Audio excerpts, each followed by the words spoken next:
Hi, I'm Greg. I'm the lead singer for Lipstick Generation. And I'm Greg. I'm the bassist. What? Oh. You're Steve. Why do I... wait. And welcome to the Lifted panel. Hey, look, I've got coffee in front of me. Maybe I should drink some of that. Maybe we should drink some of that. Today on the Lifted panel, we are doing another episode where we have an artist ranking their own material on the Lifted panel. We've got Gavin from Bent Knee ranking his own album, Bent Knee's Shiny Eyed Babies. Welcome to the show, Gavin. Because we always wonder why people like us, and we should do our best to alienate them. Hey, this might be my last episode. I don't know yet. You know what? If Gavin is fine with this episode, I'm sure his bandmates won't be, and they'll be like, this is bad promo for us. You are not to appear on this show ever again. This might be your last episode of being a member of Bent Knee. Oh, yeah. Well, I did ask the band for any statements that they would want me to say, and I got one, which was from our guitarist, Ben, and it simply read, can we vote for more than one song in last place? This is the titular Ben of VictasticK. Yeah, well, it's named after him. Hey, I heard another voice there. Who is that? Is that Victor Krause? I think it is. It's me. Welcome back to the show, Victor. And wait, I think I hear another voice. Who's that over there? Is that Julia Townshend? No, it's not. Oh, well, shit. Who are you? It's Julia Townshend. Oh, shit. Julia Townshend's on the show. Let's give a round of applause for Julia Townshend. Got him. I didn't have anything funny to say. So yeah, today on the Lifted panel, we are discussing the Bent Knee album, Shiny Eyed Babies, the second album from Bent Knee. You know, typically we go around the panel, talk about histories with the band and the album. I think it would probably be best if Gavin, the artist who is from the band, goes first. Why don't you tell everyone about Bent Knee and how you guys are loved by prog fans but aren't a prog band? They appear on Reddit/prog metal all the time. They do, and they're on the same label as Dream Theater. So yeah, basically a prog band. I mean, they're more they? prog than Dream Theater. Maybe less metal. Less sucky, that's for sure. Yeah, so Gavin, what's your history with Bent Knee, this album, and the shitty prog metal community? So Bent Knee is a band that I am in. There are 6 of us. We are all in the band. Let's see. The whole prog thing is rather interesting because it's not. When we started writing, it wasn't, let's try and write, progressive rock music. And I don't think that we did. I think that we ended up writing music that, has different aspects to it other than, kind of more straight ahead rock stuff, which, in and of itself is a definition of progressive music. But, prog seems to have become kind of a dirty little 4-letter word out there in the world. And so, Bernie bros. They're just being all toxic and attacking everybody.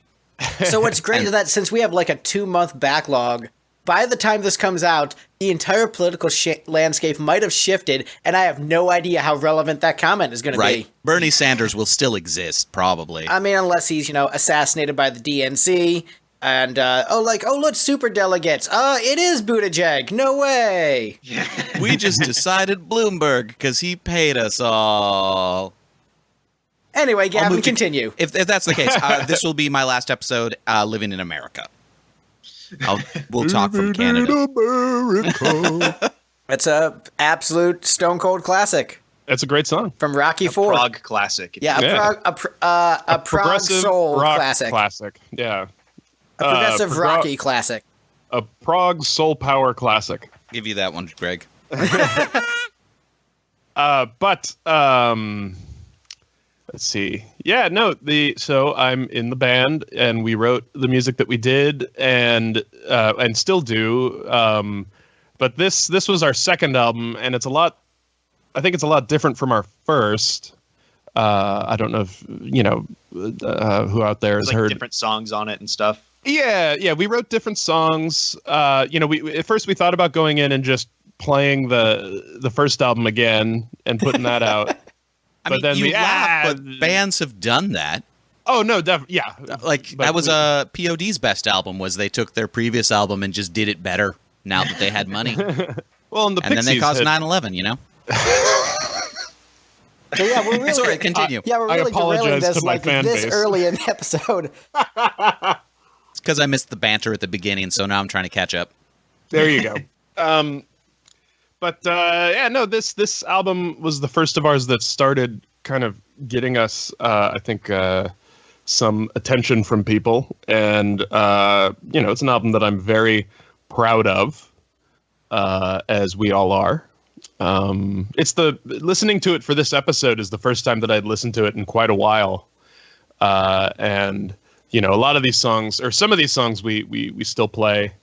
But, it's just it's interesting going back and hearing who I was as a drummer those 4 years ago versus who I am as a drummer now. And it's quite interesting, and I hope everyone in this episode enjoyed the album.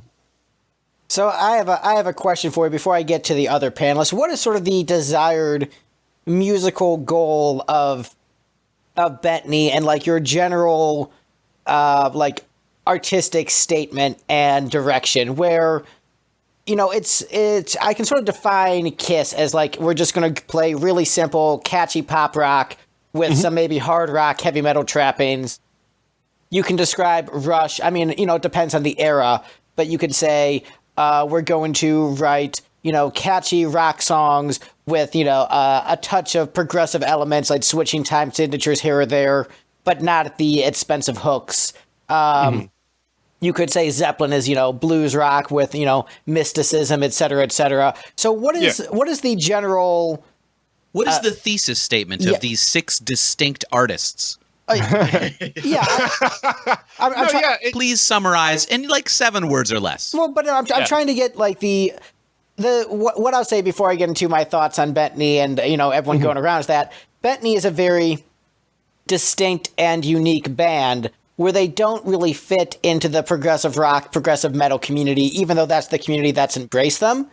Like, you guys have a very distinct sound that's kind of different than everything else out there. Oh, thank you. For better and for worse. So I want to get what was the idea, the thesis statement, if you can kind of... it's possible you might not be able to articulate that, but if you are able to, I think that would help people who are maybe not familiar with the band listening to this episode for the first time, and also me. So if you could elaborate on that, I would like to hear it. Yeah. So ultimately, I think it really varies for us from album to album and project to project. I think there is a consistent through line throughout all these albums where, you can tell that it's us. And I think we have, we have our things that all of us like about music, and songs, we tend to like kind of more adventurous song forms and things like that. But that being said, on kind of our past 2 albums, there are more accessible, straight ahead tunes.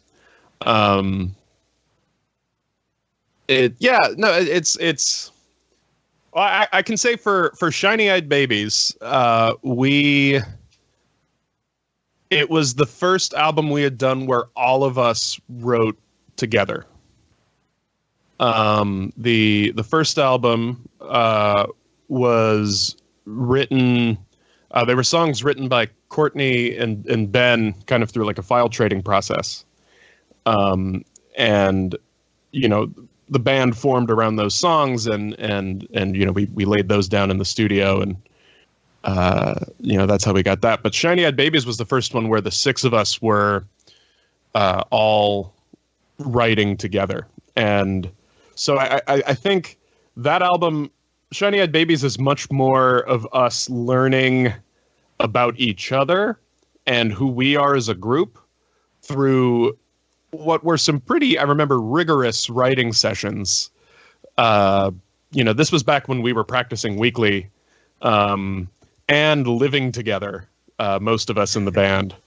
It was a wild time, and specifically like parts of Battle Creek were kind of month-long debates about how to form it and what to do with it and things like that. So I think, in terms of grand sweeping thesis statements for the entirety of the Bentney catalog thus far, I can't think of one. I mean, it's our sound changes depending upon where, each of us are musically and interpersonally and our own personal lives and things like that. So that was a long way of saying I don't have an answer for your question. Pretty much. Good content. Pretty much. Yeah. Hashtag you can, I'm sure you can edit that down into a workable answer. He could, but he won't. I'm not going to. Okay, let's shift gears over to Victor Krause. What is your history with Bentney and this album? So I first heard about Bentney when I was doing this podcast called The Lipstick Panel, and I was on an episode with Gavin Wallace-Ailsworth. Well, the first time you heard of Gavin was through his Peter Chris Embreg fanfiction on One for All, Part 1. That's true. Which, oddly enough, is where most people know about me from. So you knew his writing before you met Gavin? Yes. I was familiar with his works. And then I think at the end of one of the episodes, he said that Bentney was going on a tour. And then through that, we figured out they were coming to Portland, which is kind of close to where I live. And I was like, hey, I could go to that. So I listened through all of their albums and in order to prep for this show. So I listened to this album a couple of times before that, and then I listened to it a couple more times this week. When they were getting off stage, I approached the stage as I saw Gavin walking off with some of his various drum paraphernalia, and I said, Gavin, mouthfully squeeze mine hedgehog. Without introducing myself. Which, happens more than you'd think, so I wasn't entirely fazed by it. Living that rock star life. First time I was ever flashed as a musician, I was playing guitar, and afterwards the bassist was like, dude, this girl totally flashed us. And me and the drummer said, what? Twice? Oh, no, didn't notice that. That was when Steve was in a shoegaze band. That's why he didn't see them. No, that was Zombie. There you go. That was Zombie Dog, sort of the precursor and interlocutor of Regdar and the Fighters. But that's neither here nor there. I was looking at my feet either way. I just didn't have any pedals there. I just didn't know what else to do with my eyes. Like, hey, look, I got feet. Weren't we all? Legs. Man, an alt rock musician not knowing what to do on stage and staring at their feet. I'm so shocked. Hey, it was a nerd rock band. So, yes, I was also kind of fat at the time. So Victor, what were your general takeaways from Bentney's music and general thoughts with this album? I would say I went through chronologically as I normally do, and I thought the first one and this one were fine. I didn't know about their mysterious third one that isn't on Spotify until getting closer up to the show. But I had listened to those two, and then I listened to Land Animal, and I was like, hey, this is a lot more accessible, and I like it. Like, a lot. And then the new one came out, and then I was like, hey, I like this even more. And then going back to this album, I was like, okay, yeah, I can see why I remember being very enthusiastic about Land Animal and not this one. But listening to this album more, I'm more into it. So there's something I love that I want to say before I get to Julia's take. I have friends who are big Bentney fans and are like kind of just like, whoa, you know Gavin from Bentney? And oh, really? Yes. And I think, and there are people I know who, love this band, and fans on the internet who would probably be desperate to hang out with a member of Bettany as we kind of like bust his balls and shit on some of the music. So, and I just think to myself, like, how upset those people have to be that we're the assholes that get to hang out with you and not those diehards. So, for you people out there, I acknowledge your existence. Ha ha. Well, here's sort of a key thing with the more successful an artist or famous person becomes, the less they want to talk to you, the fan, about their art or famous thing, and the more they want to just like talk about anything else and want to just be friends with people. So if you find somebody who created some really great art and you start hanging out with them and make it very clear that you just don't give a shit about their art, or if they've got that side project that nobody likes and you're like, I really like that side project that nobody likes, then they like you a lot and will want to hang out with you. But none of you have told me that you like my Mr. Gavin's Meat Farm EP. That's because we're interested in your real art, Gavin. Yes, your Peter Chris Mpreg fan fiction is your real art. Exactly. And putting Vinnie Vincent's face over Sonic the Hedgehog's body. Oh, yeah. Hi, Vinny. Email me if you want that pic. No, but it's like we bust your balls, but we also offer to suck your dick. So I don't know what else we can do. That's true. And in my opinion, that's a great weekend. So, God. So I think, Julia, since you spoke next, it's your turn. Okay, well, I first heard of Bent Knee when Vic went to go see them. I was like, okay, have fun at the concert. Probably not going to listen to this. Have fun. Ever. But it's like, I didn't even go give you like a courtesy listen on Spotify. I was like, okay, bye. I was also not in Oregon at the time, so it's not like I could have come with. Otherwise, I probably would have listened. But then I listened to this album for the podcast, and I think it was a few songs in, and I sent Vic a message. I said, I'm having a hard time so far. But I'm pleased to report with multiple listens, I think I developed like a Stockholm Syndrome affection for it. So I came around. No, I'm just kidding. Just kidding, it's still shitty. I mean, just kidding. It's a piece of garbage. Just I kidding, actually still can't get through it. No, I actually do like it. But Thank you. then I listened to your other newer music. I was like, yeah, I could see that this was like the direction you were headed in, and I'm very glad it went that way. Yeah. This is a good starting point. It'd be a horrible finishing point.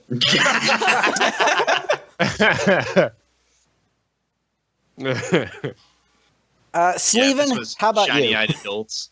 Yeah, there you go. Sleven is other Steve. So around 2 years and some change ago, by that time this comes out, about 2.5 years, Greg said, "Hey, Steve, we're going to start a podcast and talk about Kiss." And I said, "Oh, okay." And then he said, "Hey, Steve, you know how to do internet stuff, right? How about you create a Reddit account and post our podcast on the Kiss whatever?" And I said, "Fine," and subscribed to the /r/prog metal. And then, like a year or so later, Greg was like, "All right, our guest is this dude named Gavin." And like during his outro thing, Gavin said, "You should check out my band Bent Knee on tour." I'm like, where have I heard that name before? And then I logged onto Reddit one day, and I noticed that there were a whole bunch of Bent Knee posts. And I was like, oh, they're in the prog metal community really likes them. That's kind of neat. I should check them out sometime. And then another year or so later, I watched their collaboration with Adam Neely, the YouTuber, because like I tend to like his content. And I was like, oh, I kind of like the music that these guys played. I should listen to it sometime. And then Greg was like, all right, we're doing a Bent Knee album. And I said, oh, shoot, I should listen to some Bent Knee music. So on Monday, I went to work, was like, all right, let me listen to this album. I listened to it and said, oh, I really like this a lot. And then on Wednesday, I listened to it again and said, yeah, this is pretty cool. And then on Friday, I listened to it and said, oh, I need to like think about these songs critically and put them in an order. And this is dense, complicated music, and that's not a trivial process. Let me grab my dice. And now I'm here, and I'm very sweaty. Nice. All right, so I will go next. My first knowledge of Bettany came from Pot of Thunder, in that Gavin interviewed the hosts of Pot of Thunder on a side podcast on his Patreon. Noted. That's the only episode that came out, was the one with Andy. Yes, I know that's the only one that came out.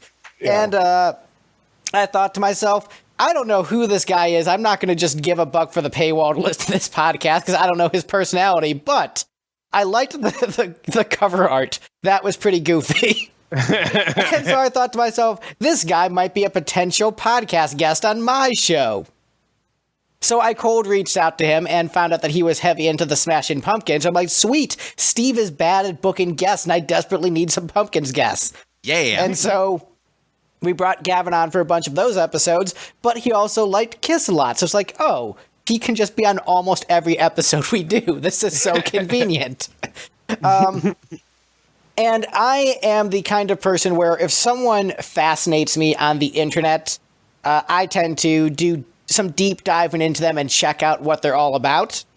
So, unlike Steve, I listened to Bettany right away after discovering Gavin's sort of place in the modern music cultural zeitgeist.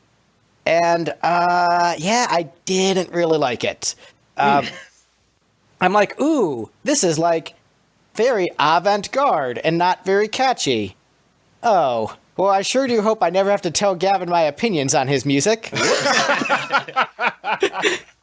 then it was your idea to do this episode. Greg is not a smart man.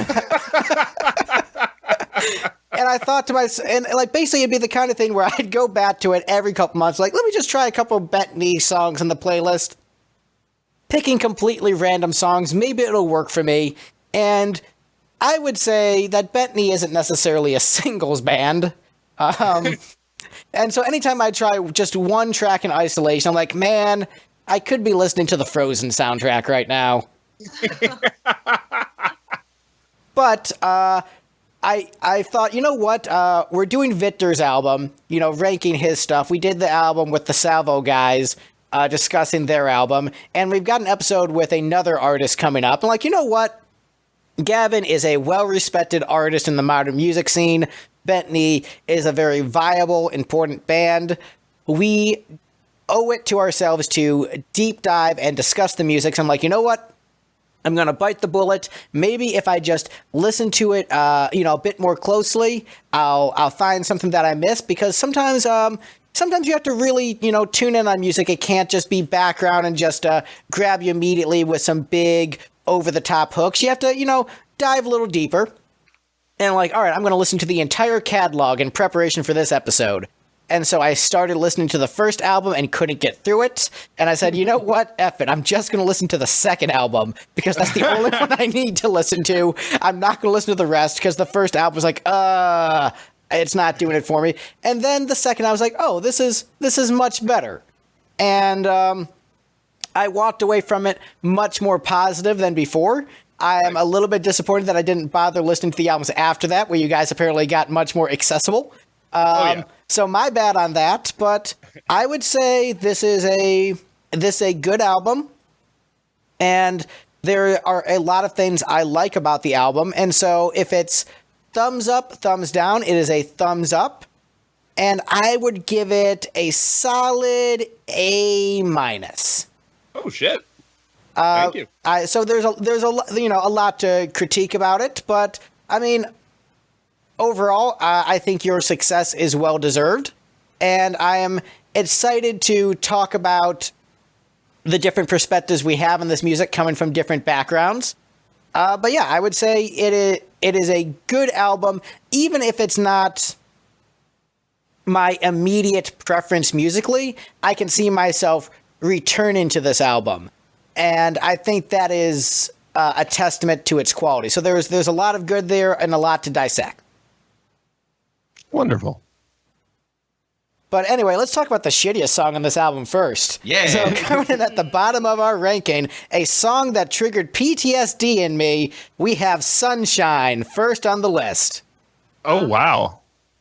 So remember how I said a song of yours was Joe Rogan-esque in our chat in the group? Yeah, please explain. All right. So there was a Joe Rogan episode a few months back where one of the fighters on his show just like announced like halfway through the episode, like, by the way, I got raped as a kid, and then like proceeded to talk about his trauma, and that was his first time publicly revealing his trauma. And like Joe just sort of served as a therapist on that episode, and it just sort of Old therapist Joe. Good old therapist Joe Rogan, and it just sort of came out of nowhere. And he just like, yeah, I haven't told anyone about this. I'm like announcing it live on your show for the first time. And then, of course, that triggered like PTSD in me, like, oh yeah, I remember my bad experiences. And then just like had to deal with it, where I just like kind of had some nightmares and a bad day. And so, yeah, of course, the fact that Joe Rogan had a comedy special called Triggered, and that I actually got triggered by a Joe Rogan podcast, really annoys me. Womp womp. Womp womp. Wait, I got a trolling drop.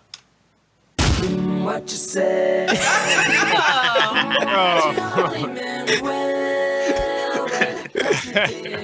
This is the one to get ourselves demonetized.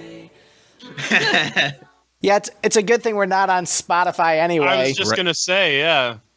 I forgot how much of this song I have. Wow. It just keeps going.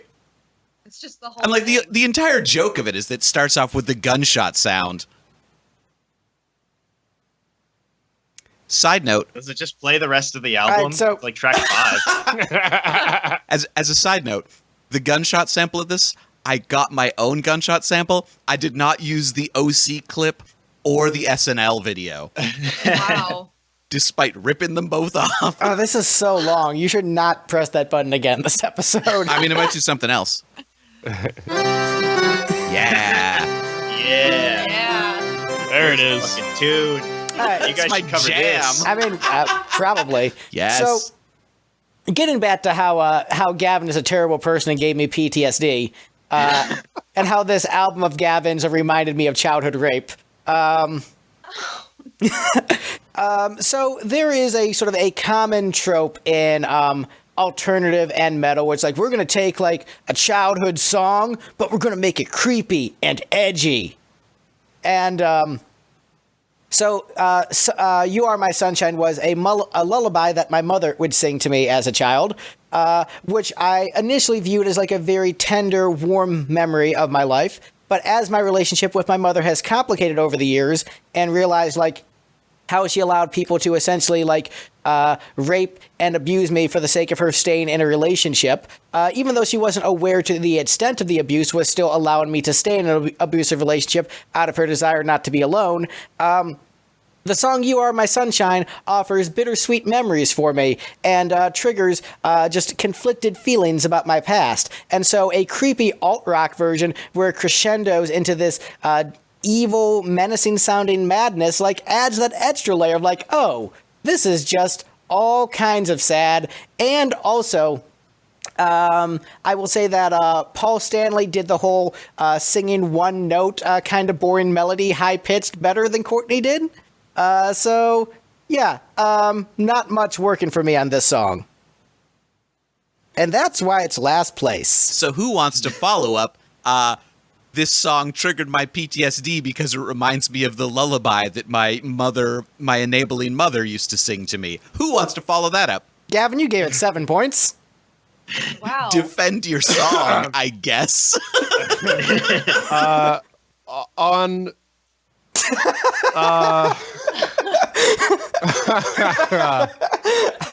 oh God.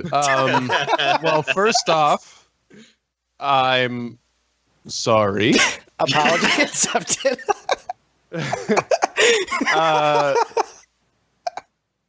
The drums are pretty good. I'm proud of that. The way that we spent a long time. We did our best.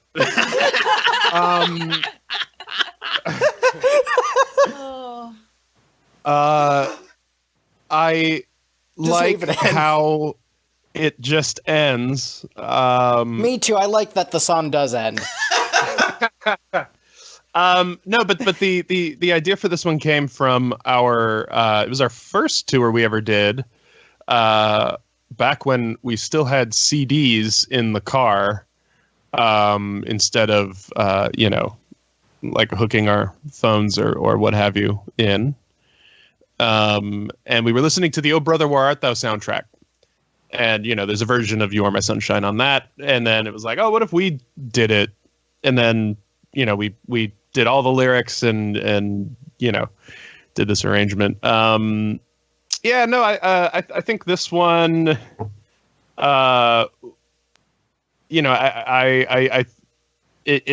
this one was really, really fun live to play and do. We don't do it so much anymore. Yeah.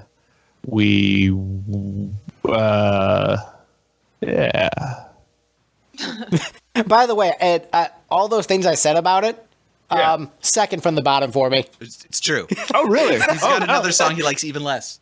I'm curious as to what that is.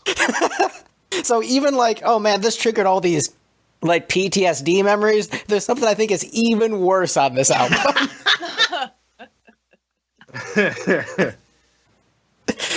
Steve, what do you think of this one? All right. So I don't hate the theory behind this song or even all of the implementation behind this song. Like, I do like the great big old crescendo and the growliness and, even the cliche of doing a creepy rendition of a classic gentle kind song is I'm fine with that. That's fun to do. It's just, as great of a vocalist as Courtney is, her arrangement on this song is hot garbage. Paul Stanley-esque. Yeah, Paul Stanley-esque. Just like, "You Are My Sunshine" is a beautiful song with a lovely melody, and she was like, I don't like that melody. Instead, it's going to be one note over and over and over, and it's just like, it's not good. To be fair, that wasn't so, that was all of our idea. So all of you are to blame for that shitty artistic choice. Okay, so she's when she's carrying the band the rest of the time, this was the one time the rest of the band was like, wait, we have an idea, and it was bad. So basically, anything bad in this album is the rest of the band just dragging Courtney down. Courtney, if you're listening, all these schlubs are just dragging you down. Go solo.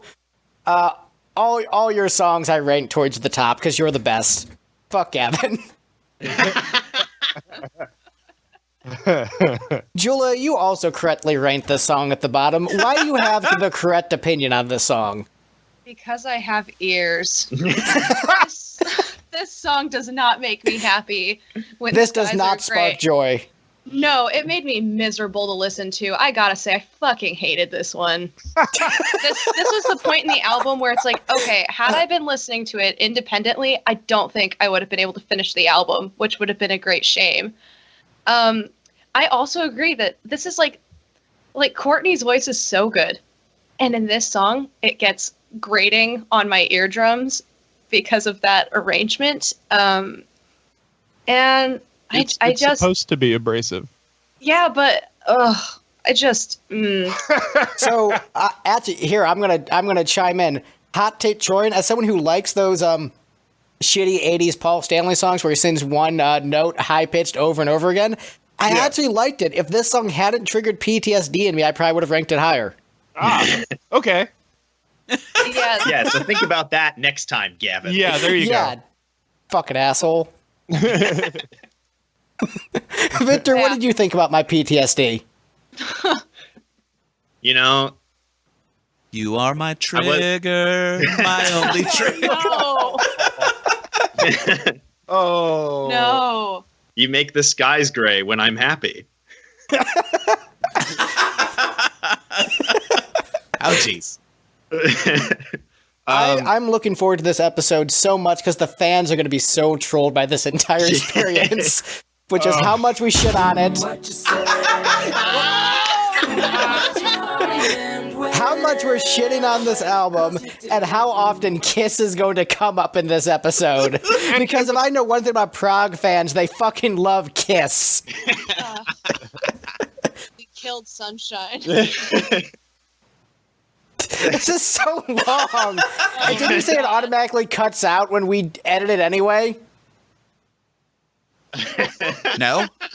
Have to manually go in and edit it out. Geez. Okay. There we go. So, Victor, you were saying, just plow through. So Just talk over Imogen. one thing that everybody, no matter where on the spectrum, oh my God, it's still going. Talk over it. Pretend it's not there. Oh, now it stopped. Can you start it again so I can Sure. get back in my rhythm? Oh, didn't work that time. No, just stop. Just No, let it go. I was kidding. Okay. One thing that everybody forgets to bring up about this song is, you guys were listening to the "Oh Brother, Where Art Thou" soundtrack, and then immediately after, you guys put on the Pirates of the Caribbean soundtrack for the string arrangements. Oh, that's funny. Yeah. Oh, wait, hold on. You are a pirate. Yeah. Yeah. There was a 50% chance I was going to play that tune from Lazy Town, 50% chance I was going to play the Pirates of the Caribbean theme. Hey, good call. So it chose Lazy Town. The better choice. So I liked that a lot. I liked that bit. And then I have this theory. So we could probably talk endlessly about, Courtney's expressiveness in her singing and like her range and all of that. And I think this song sort of exposes the fact that she actually can only sing one note. And we've been sort of tricked by the rest of the band playing a bunch of different chords, so it sounds like she's This is singing a jazz melody. chords. That's what this song is kind of like laying bare for the listening public. Yeah, so Sunshine exposing all of the weaknesses of Bettany. Of course, Gavin ranked it high. So Can I say that this is a very big fan favorite, and we get a lot of requests for it still to play it live. all right, so I'm talking to the Bettany fans right now. Y'all have shit taste and are wrong about this band you love. Okay, that's on the list. Send me your hate mail. Oh, I'm gonna get in so much trouble for this episode. Look, I'm sorry. It's just. Oh no, that. it's not you. No, it's me. Oh no, I have bad news about Courtney's voice. She's only got like 2 octaves and 11 semitones of range. What a chump. Victor's actually right. She doesn't have that much of a range, and they're just using jazz chords to hide it. Oh no. I am, yeah. Look, you triggered my PTSD memories of childhood rape. I get to troll you in front of your fans. Fair trade. You said the T word again.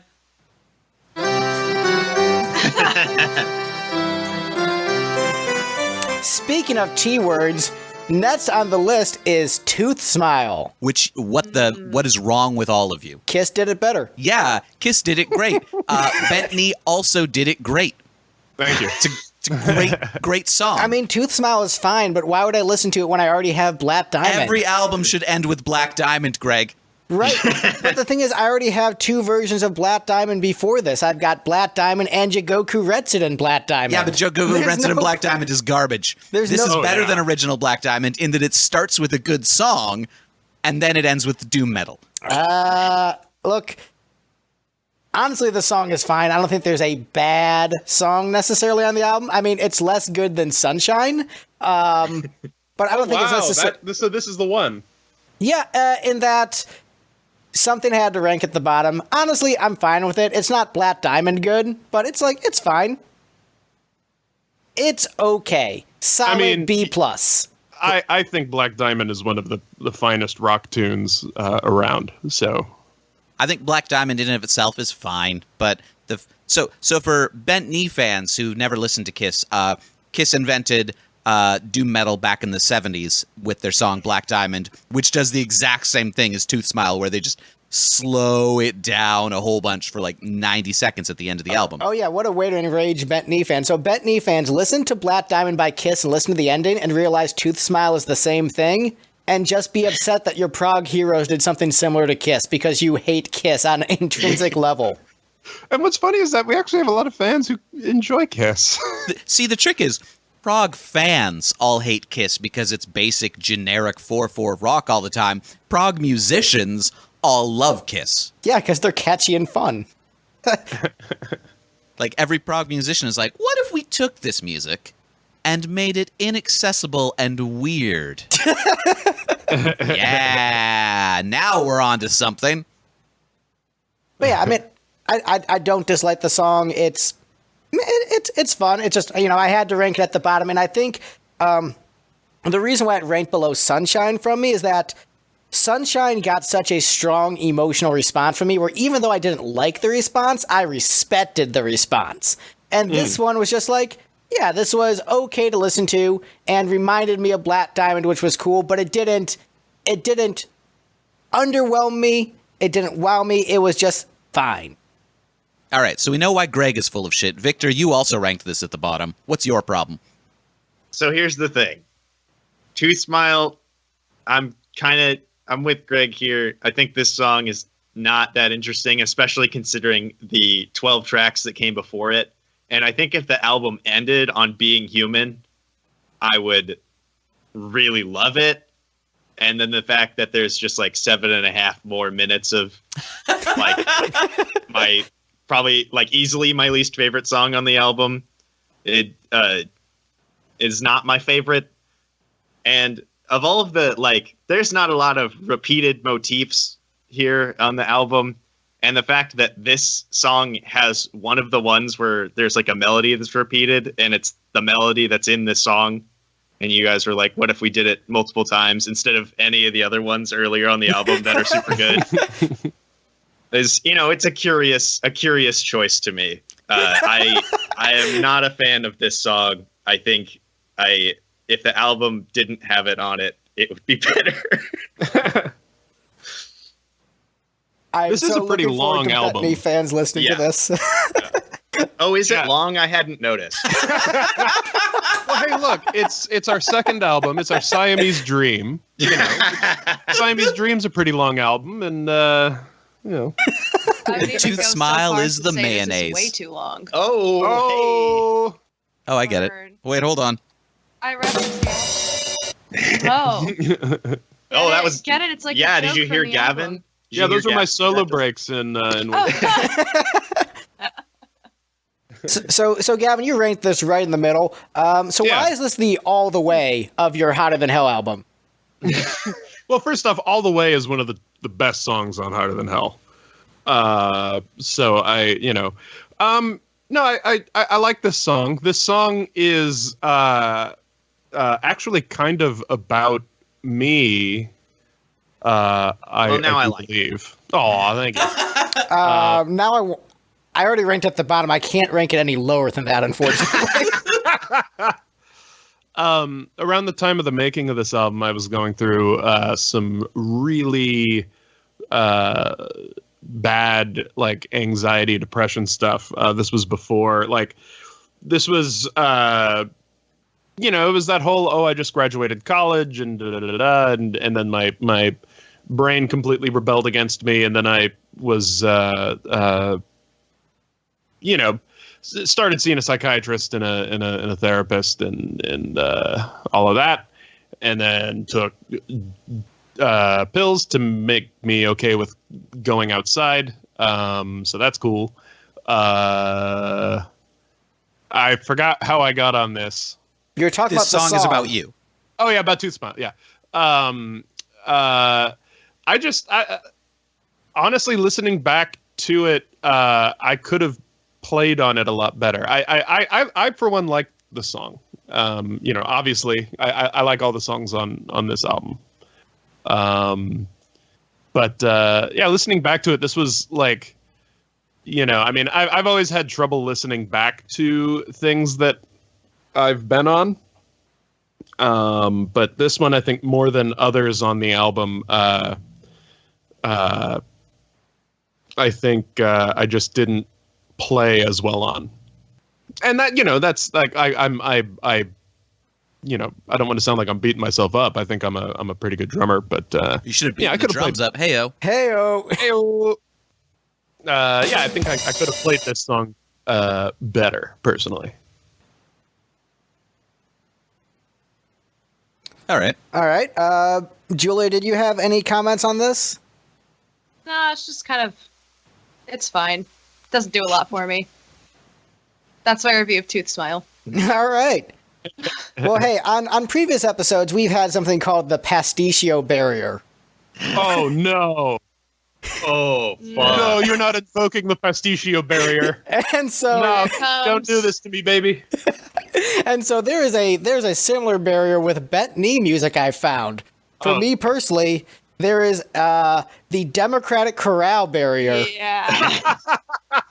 which is next up on the list, which I gave a total of 11 points out of a possible 13. Oh, no. Side note, Oh, this is the third song in a row that Julia has ranked exactly where it landed. And actually, that trend is going to continue for a while. Actually, she got this album almost entirely right. So I'm a fucking genius. clearly she's the biggest Bethany fan. I'm the ultimate bent knee fan, so now no one can get angry at me because I'm objectively correct. That's true. Yeah, it's true. well, here's the thing, Greg. If I may, you call it the pasticcio barrier. I feel for me this actually rings a little closer to true with the underneath the bunker barrier. I mean, there were several I different. like Underneath. In that it's one of the best songs on the album. I like Yes, this Underneath is the one of the Bunker. best What are you songs on the doing? album. Yeah, no, Underneath the Bunker is amazing. And No, it's Democratic Democratic Chorale is much like Underneath the Bunker and like the pasticcio medley, where just can other songs break through the barrier of its excellence?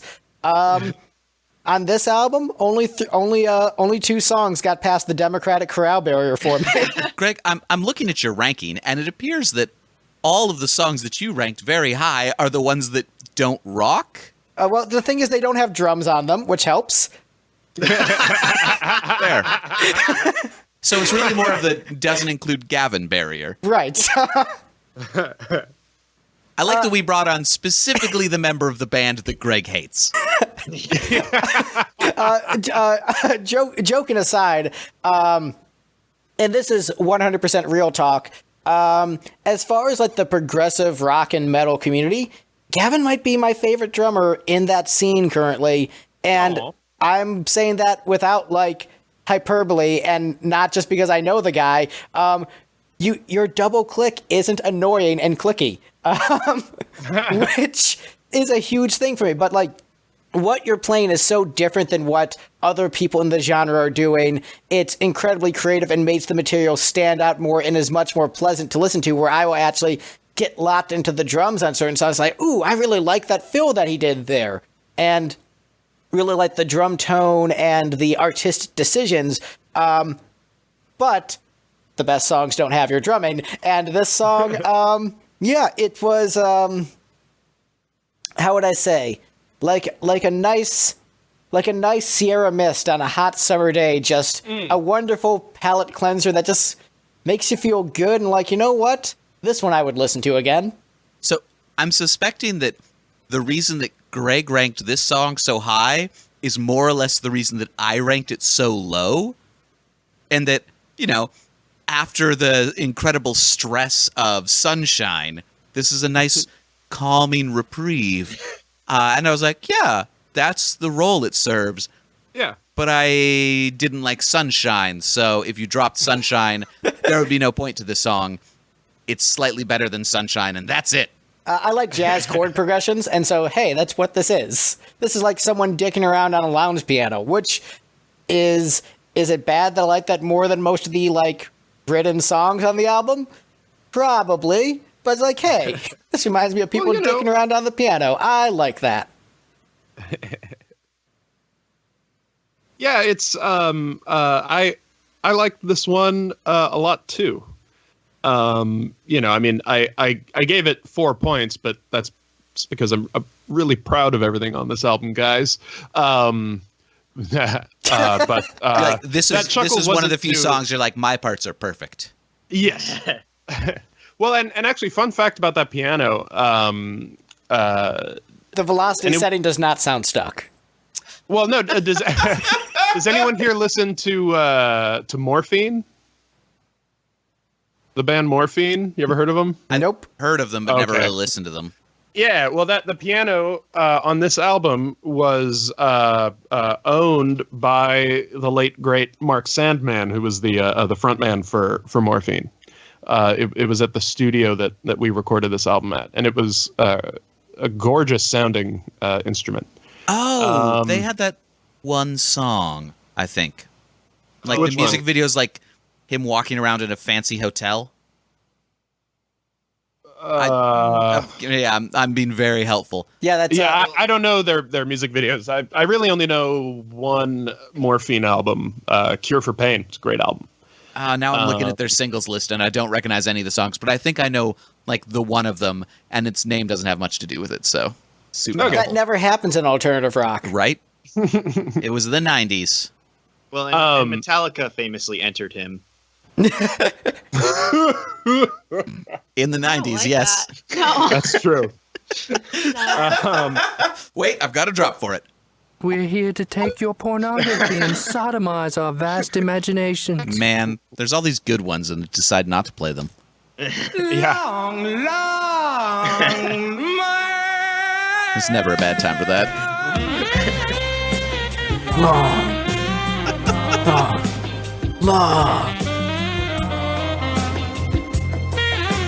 All right, so More like Greg. long drop, am I right?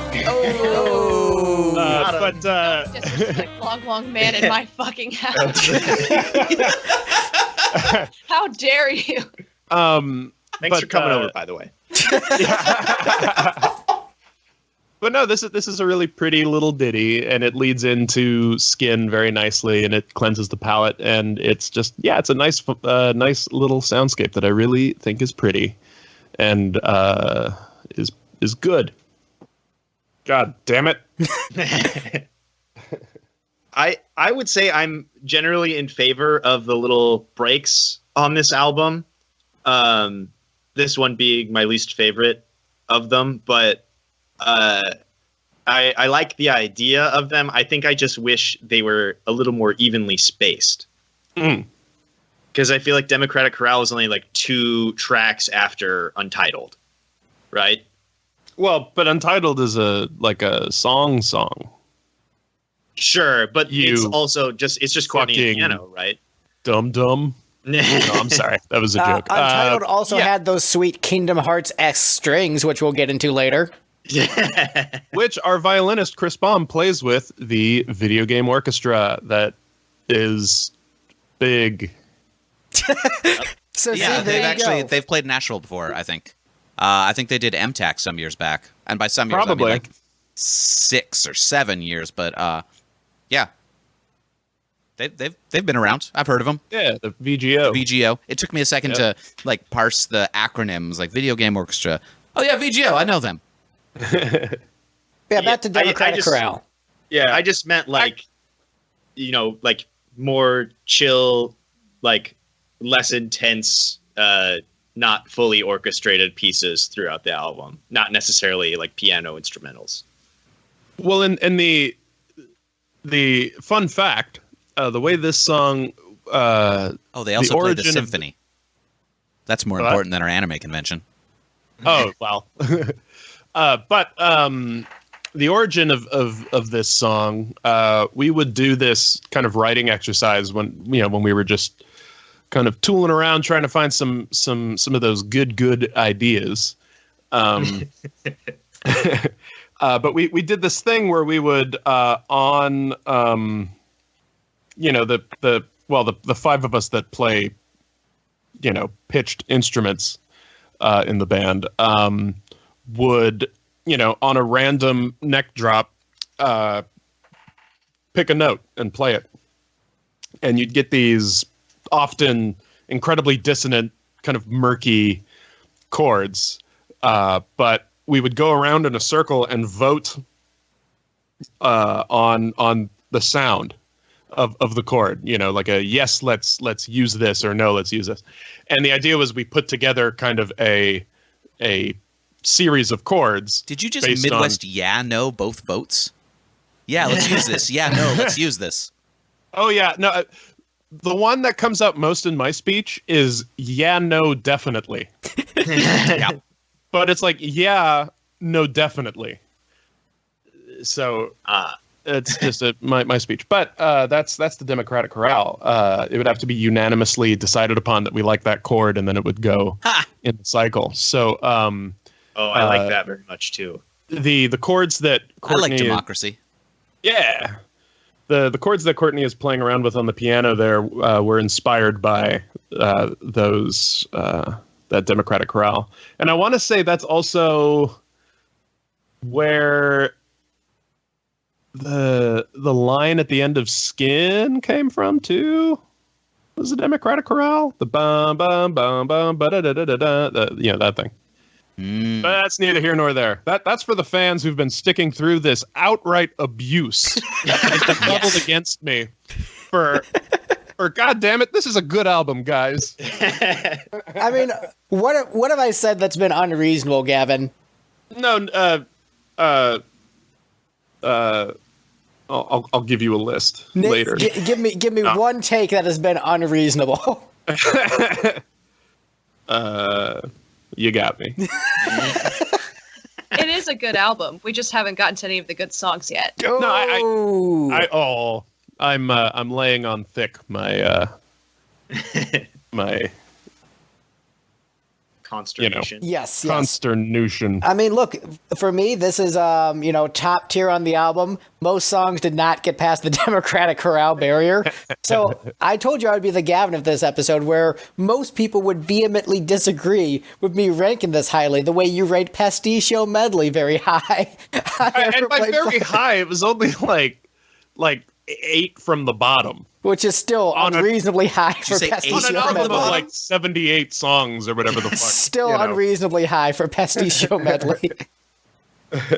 But look, someone's got to be the villain of this episode, and that's me. And the thing is, once again, I'm directly addressing Bent Knee fans. I am a very easy target for you to hate. I am a hair metal singer in 2020. I am going to be so shocked if progressive rock fans don't like the hair metal guy. Jeez Louise. He's playing in 4/4 and has just like pop hooks all the time. What a chump. Tight riffs, not tight pants, Greg. That's right. So next up on the list is my second favorite song on the album. Greg proceeds to be wrong for a while now. Julia continues to be right. Yeah, so Julia's right about most of Julia, the what album. song is next? Shiny Eyed Babies. That's right. That is The next one correct. up. Hey, you got this one right too. Hey, congrats. Thank you. I was off by 1. Me too. Yeah. There was a pretty broad consensus on this one, except for wrong ass Greg. Hot take Troy in. Wrong ass Greg. I'm insane with anger.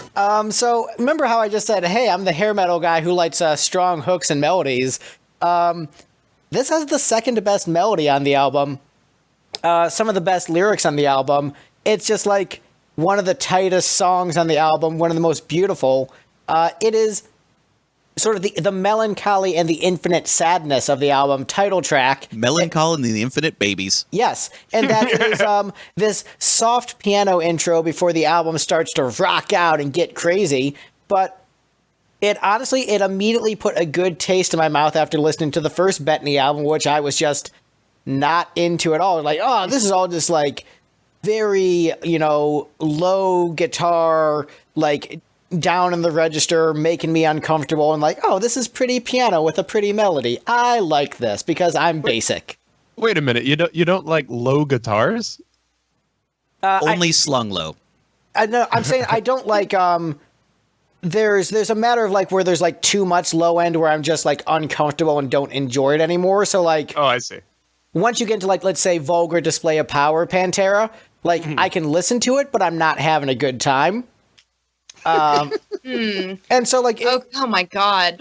Sorry. That ruined my day. Being told that Vulgar Display of Power isn't good? No. I'm sorry you hadn't noticed before. oh damn. I noticed a little bit, but not for that reason. Never mind.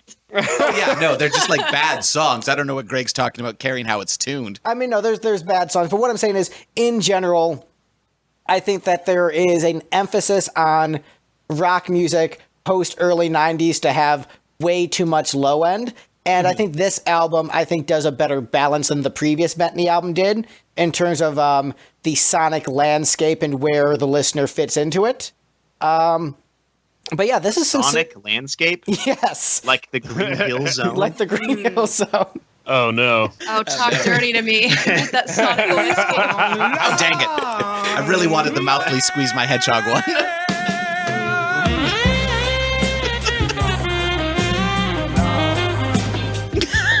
Just keeps going. So good. It's so good. I'm still pleased. I just figured if we're talking about hedgehogs, we're going to get sexy real quick. But yeah, Shiny Eyed Babies is a song that impressed me very much, that I enjoy quite a bit. So I would say A+. Yeah, I like it's a the good song a song. lot too. My notes consist entirely of "This is church to me. It is also Randy Newman." That's also the name of your autobiography. Yeah.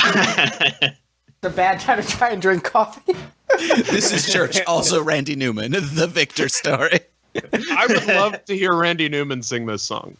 Honestly, that'd be really good. That would be, yeah. Hashtag release the Newman cut. See, it may have seemed cruel one song ago, and I said, this is a good album. We just haven't got to the good songs yet. From here on up, it's good songs. Yeah, I would agree. Thank you.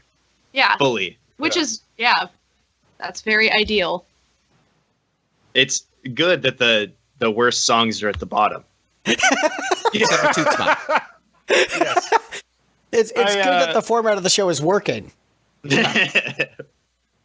That the Democratic Corralacy. I was going to make like a Democrat or Democracy Works joke, but Yeah. I mean, Democratic Crowd is ranked way too low on this list, as is Shiny Eyed Babies. Yeah, I agree. Even though I put Shiny Eyed Babies. You don't agree with how you think it should be ranked even lower. But also, I mean, I'm also coming at this like all of these songs are really kind of tied for me too. So really, I'm very biased towards. I think this album in particular. I think because it was such a growth for the band and such a kind of a turbulent time for all of us. And these songs, it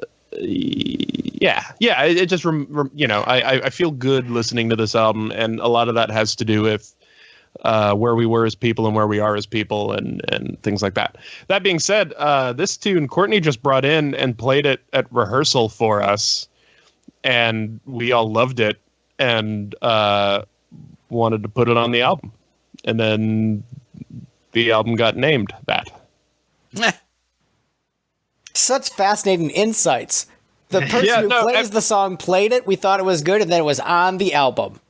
Well, but I mean, that's how albums tend to go if things are working well. Right, but I suppose I should have prefaced that with the typical kind of bent knee writing process for this album was typically Ben, Courtney, or Jess would bring in, like either a section of a tune or a complete demo of a tune, and then it would go through kind of this long machine of all six of us kind of tearing it apart and putting it back together, and so it's very interesting. A lot of the original kind of demos of the ideas that led to these songs are actually drastically different from what wound up on the album.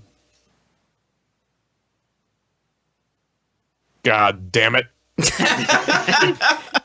So, Steve, you hate slow, boring ballads, so you rank this at the bottom? Yeah, I think this is a good song. It's just like the slow intro, it works well at what it sets out to be, which is sort of the slow, calm intro song before things really kick off. And it does a good job of that. I wouldn't take it from the album, but it doesn't make it my favorite song. So I feel like this is probably a good time to bring up lyrics. And that, so as the rest of you can take 5, as we already discussed, Greg and I are the only ones who actually pay attention to or know lyrics, because of course the drummer has no clue. What are those? I honestly, I know very little lyrics of my own band. So you're saying the two singer-songwriter guys know about lyrics? Right? So my hot take on this, on Greg's hot takes on this album, is that the three that like Greg's favorite songs are the quiet, calm, introspective interlude kind of songs. And much like the last loud, scary prog album that we did, those are Greg's favorite. Greg also only liked the quiet, introspective songs on the Gojira album, which was all about the environment. And there's a part of me that's like, is this album also all about the environment? Like, track 2 is pretty on the nose, and all of the ones where, like, Courtney's singing about sex, there's a part of me that's like, is this like a Mother Nature spawning life kind of thing? That's the vibe I'm getting. This is all a concept album about humanity destroying the earth, isn't it? But Greg had a different take on this song, as I recall. Yeah, I just wrote, is this about an abortion? The abortion that is man. The abortion that is man. That was actually in the running for the title of this album. Yeah, I mean, a lot of the lyrics on this album I feel are purposefully vague because, hey, it's art rock. You can't make the lyrics, like, easy to understand. So my interpretation of this was like, it's probably about an abortion, but if it isn't, that's cool, I guess. But I got abortion from this one. The prettiest abortion ever. I mean, it's definitely about, like, you know, the narrator feeling judged for sex stuff that she's doing. And I feel like that's a metaphor for Earth being, you know, Christianity describes the Earth as being in a fallen state and in labor pains waiting for redemption and salvation. So I think, you know, Courtney is metaphorically Mother Earth being like, nah, dog, I'm doing what I do, which is spawning all life. Gavin's just like, I hit things with sticks. Sexy, sexy life. I hit Oddly with enough, stick. though, this song is actually about a really exciting trip to IHOP that we all had. Yes. I knew it. I'm annotating The original- genius with that right now. Yeah, the original working title of the song was "Moon Over My Hammy," which I know is a Denny's a Denny's thing, but That's what made the trip so exciting. You ended up at the wrong restaurant. exactly. You know, Fruity Tooty, fresh and fruity. Did you guys? I had a Rudy Tooty fresh and fruity. You guys remember back when there was this Dr. Seuss movie that came out, and IHOP had this drink. It was Sprite, but with like Jello cubes in it. And then when you God. sucked the Jello cubes through the straw, it sounded like the future. It was wild shit, man. Oh, That just sounds like bubble tea, but like shitty Yeah, American like bubble sugary tea. Yeah, oh. Look, that's what Americans do. Shitty versions of other cultures. That is what we do. USA, USA, USA. Vote for Bernie. Yeah. I played a show on Friday. Every band was like, yeah, we're just going to punctuate every song with vote for Bernie. Vote for Bernie. But he's a socialist. Don't you know that means he'll take away our freedoms? Yep. Yeah, I keep giving him money, so he'll do that. That's kind of the point. And I only have freedoms to donate. So Freedom sucks. So, shiny-eyed babies. Any other comments before we alienate your fan base with socialism, Gavin? Vote for Bernie. Prague fans are never into like right-wing ideas. No, some of them are libertarians because I think that makes them different. they're I the mean- real shiny-eyed babies. Well, it's like, Oh, What if you want to be right-wing, but you want to also smoke weed? Libertarianism. yes, finally, the perfect ideology for me. No, I was gonna say, you know, this isn't prog rock, but you know how many Rage Against the Machine so-called fans are yelling at Tom Morello whenever he's like, I don't agree with right-wing politics. They're like, what the fuck is up with that? Do you even know what you're talking about? I was like, did you ever listen to the band? yeah. Why is Rage Against the Machine getting political now? Why is Why Rage are they Against the talking Machine about raging the against the machine? establishment as if it's bad? Yeah. yeah, I've seen some people post lately about Neil Young and Roger Waters getting political. Like, why are they getting political? Like, why are they doing this thing they've done since the 60s? Why are they doing the thing they never stopped doing? How dare they? How dare they just continue existing as they have? But yeah, do we have any other comments on shiny-eyed babies? It's the first song. Amazing. It's true. Counting But also is the hard. 10th. In the way, it's also the 10th. Yes. All right. Well, hey, next up on the list is a song that Simple Plan did better. We Julia? got Untitled next on the list. Called it. There's a Simple Plan song called Untitled? How could this happen to me? Did they really call that one that? I made my mistakes. Now, who knows the Smashing Pumpkins song Untitled? I don't, because it's not on an album we had to listen to. I can never remember. Should I know? Would I listen? Haven't there? Handing in there to That feel sounds like out. every Pumpkin song. You Feel haven't out. narrowed it down. I feel like I'm in the room with the pumpkins right now. I mean, you're in the room with Gavin. Oh, this is so good. So I'm gonna read my notes on this song because I sent Steve my notes as he often sends me his notes, and I think it's very succinct. Simple Plan did it better. Honestly, I really love this though. This is the first song on the album I can say I love. It sounds like JRPG music. Oh yeah, that's for sure. I do. Really And so like this was my number one song on the album Oh, Oh my God! Why? No, because it That's sounds a like bridge too JRPG far. music. it's a bridge too far. I like JRPG music more than most Bentley music. a battle on the big bridge too far. That is a joke that you and I got, Victor. A battle Thanks. on the grid Yeah, too far? I do not understand that joke. Yeah, I was in just that want to episode, and laugh I don't be get a it. Part of something. I Yet another understand. joke about death, perplexing some, and just plain scaring most. But yeah, this is sort of like the Beth or Shout It Out Loud of the album, where I feel like this track, in much the way that Beth transcends Kiss and is just better than the band, I feel like this song is just transcendent on another plane and just this magical world of beauty. Like, I love the horns in this. It's just like, it's so rich and full and just evoking powerful emotions from me that isn't PTSD of child abuse. And so it's just it's an all around beautiful piece. And, you know, if you want to win over Greg, the pretty piano ballads typically do it on albums. So, hey, it's that. Good job. Oh, thank you. See, I you mean, mentioned I Iron didn't Maiden, write- but it wasn't an Iron Maiden song, so no, that's not true at all. Sorry, go ahead, Gavin. What were you saying? Oh, yeah, Gavin and Oh. I have opposite opinions. My favorite is his least favorite. Well, Fuck but you, also, Gavin. You're I wrong mean- about your band. That's probably true. But you know, again, all these songs are pretty much tied for me. You know, I don't want to come off like one of those artists where I'm in love with everything I've done. But you are. Well, no, I mean, there's certainly a lot of things that I would change drumming wise on this album. You would add drums know. to the song. Yes, yeah. No, I had a whole blast beat thing ready to go, but god damn it, How could this happen? Yeah. Yeah, initially there was like a 5-minute drum solo in the middle, and I said, if you don't put this in, I'm fucking quitting the band. That's That's for the Kiss fans still listening. yeah, that's for the that's a Kiss joke. But yeah, no, we used to do this one live, and I was that was always very nice because it would be You could take a break. I could drink some water.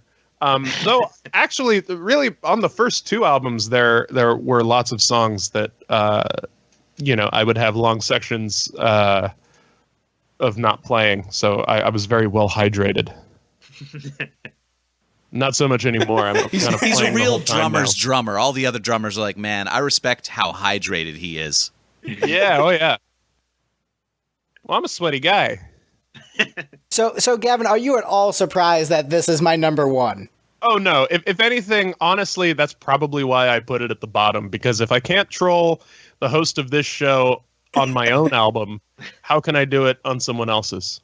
I mean, pretty easily. Yeah. Yeah, Greg and I are full of in fact, hot much takes and easier. stupid opinions. I mean, yeah, we just went through my top 3. The last 3 were my top 3. 2/3 of the album to go. Yeah, there you go. But no, I this is another one that Courtney brought in, and I want to say it was pretty much complete. You know, then we put strings and various things on it, and it's a pretty little ditty. So I have a question for the rest of the panel. Who ranked it correctly? So yes, I ranked all the Courtney songs towards the top. Why do the rest of you hate women? Well, as a woman, I just don't think we deserve rights. I forgot. I'm still playing my libertarian character. Little known fact: the Lipstick panel is actually a live play role playing panel.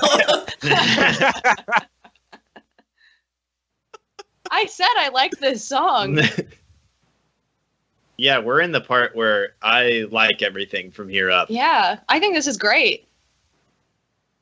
But do you like Nice. JRPGs? Why'd you rank this so low? Is it because it sounds like a JRPG song with melody and you like the Final Fantasy XII soundtrack? Whoa. It's because I also like Bent Knee. Fair enough. Maybe you've heard of them. Yeah, I heard about them on the prog metal Reddit. Heyo. Oh, no big deal. I saw them live. No big He deal. offered to suck the drummer's hedgehog. Hell yeah. So I rank this one fifth from the bottom because it's a ballad. That sounds flippant, but it's just like Look, I'm just more sensitive than the rest of you guys. it's true. Which is probably true because I get triggered more easily. Nobody else was triggered by this album, Greg. We know you're more sensitive than the rest of us. Man, I'm such a pussy. Anyway, the only song I didn't like was Sunshine. This song is fine. It's a ballad. It does what ballads do. It's all right. Nothing made it really stand out compared to the other ones. There were just others that I liked more.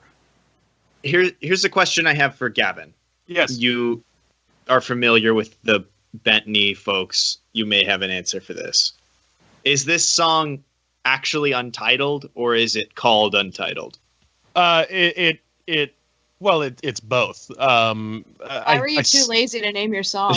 Well, I seem to remember. I think I remember we tried to come up with a title for it, and if memory serves, we just couldn't find one that worked. And then it just kind of, so we just kind of left it blank. And then it got so far along in the album process that it was just like, fuck it. I mean, Can we do this? Is it? You should have called and then it we Gavin did it. the Hedgehog. I mean, position and of on power, all you chumps. It's called Done Wrong, or it's called They Tell Me. On all subsequent releases, we're going to retitle it Gavin's Effective Hedgehog. I think you should call it Gary Johnson Would Have Won. I'm still my libertarian character. I'm into this character who constantly is reaffirming the fact that she's a character. I mean, that's what makes her libertarian. Right. Did I mention I'm a libertarian? Have you heard the good news? Have you heard the good news of me getting what I want and fuck you? Rand Paul is good, actually. I'm also, in the process of writing an album right now, and I've got all the demos and stuff, and I have to come up with titles of them just so I can save the file that I'm working with. And I'm considering, when I have one that I don't have a title for, simply calling it Titled. Oh, there that's you good. go. I like That's that. really good. Ooh. So, as a guy who, when I write, the chorus is usually position of power, either the main hook of the chorus or the last line of the chorus. The idea of not knowing what to title a song definitely trolls me because I can't fathom having gotten that far into a song and not knowing what it's called. Duh, the song's called Mayonnaise. Right. Yeah. But that said, I mean, look, this is, in my opinion, the best song on the album, but I'm wrong. I don't know anything about prog rock because I am a hair metal musician. You just always why does Rush keep on dropping that 8th beat? Well, hey, look, right? The Elder is one of your favorite Kiss albums, isn't it? Yes. Proof that I so don't you know get anything it. about prog. If I think that's a good album. Hey! I'm a huge King Crimson, Frank Zappa, Genesis nerd. As am I think I. The Elder's a fucking great album. You should be more open about your progressive proclivities. Well, the thing is, because I do hair metal, no one's going to respect it. Well, Judas Priest, right? They, in their early days, they were kind of a, Dreamer Deceiver and all that. It was kind of prog adjacent. I think the trick is Or Hawkwind with Lemmy. there are a number of musical subgroups where they're just like, I only listen to this genre and I can't respect anyone outside of that genre. And I think like diehard music fans, you tend to get less of that. You tend to get people who are just more open to different styles of things. But I think that maybe comes from the difference between maybe some of the artists and the fans, where like when you're an artist, you have spent so much time refining your craft and honing your craft and studying the greatness of others in different fields and seeing what you can learn from them and utilize in your own work. And so you are able to listen to Genesis and Kiss and learn something from both of them, much in the same way that I am able to learn something from both of them. But I found that like rabid fans tend not to be as open sometimes, and I find that disheartening because I think there's so much great music out there. To limit yourself to one genre, like I only listen to punk. I'm like, I mean, I don't know, there's better than just punk. There's so much good stuff out there. I will say that I think that there are a lot of, well, so for me, my interest in Genesis and Kiss both started from liking the music, not necessarily like a more cerebral, like I can learn things from both of these bands. I was very young when I got into both of those groups. And I think that there are a lot more people out there who are into, bands across various genres, like the various groups that we've kind of opened for, like I don't know if you guys are familiar with the Dillinger Escape Plan. Yes. But we did the first 11 shows of their farewell tour. And we were scared at first because, like their music is so vastly different. Yeah, and we thought their audience is going to kill us. Or at least, I very nervously thought that, like they're gonna hate what we do. But did they kill you? No, they I mean, yeah, there were all of them were the killer. That tickled me. Yeah.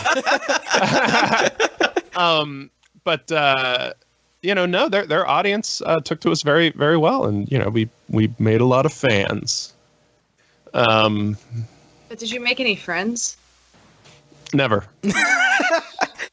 And look, I'm painting with broad strokes. Hashtag not all. There are plenty of fans out there with hashtag not all math rock fans. Hashtag not all math rock fans. There are plenty of people out there with really diverse tastes who are open to different things and don't immediately snub their nose at something just because it's pop or R&B, et cetera, et cetera. So there's hashtag not all. But I'm saying I've noticed it. Even in genres that I like. I mean, fuck, the classic rock community, they're just like, man, if it's a band that came out after 1982, they're shit. Well, unless it's Greta Van Fleet, right?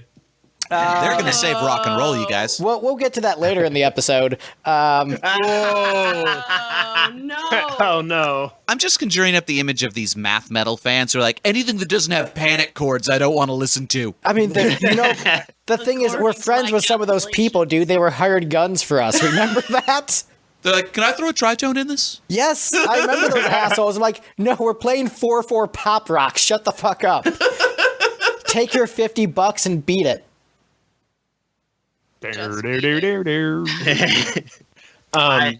So I will say, you guys are talking about people who have a wide range of tastes rather than just one genre. I actually happen to be a person who only listens to one genre. Good shit. So you've never listened to our band then? Like Reveal and the Final Fantasy XII soundtrack.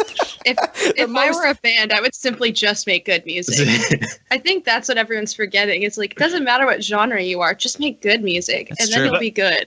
That was like when we first had our meeting about, what kind of band are we going to be? Good band. A good band, and then we set out to do that. So you guys are a bunch of Berkeley kids, right?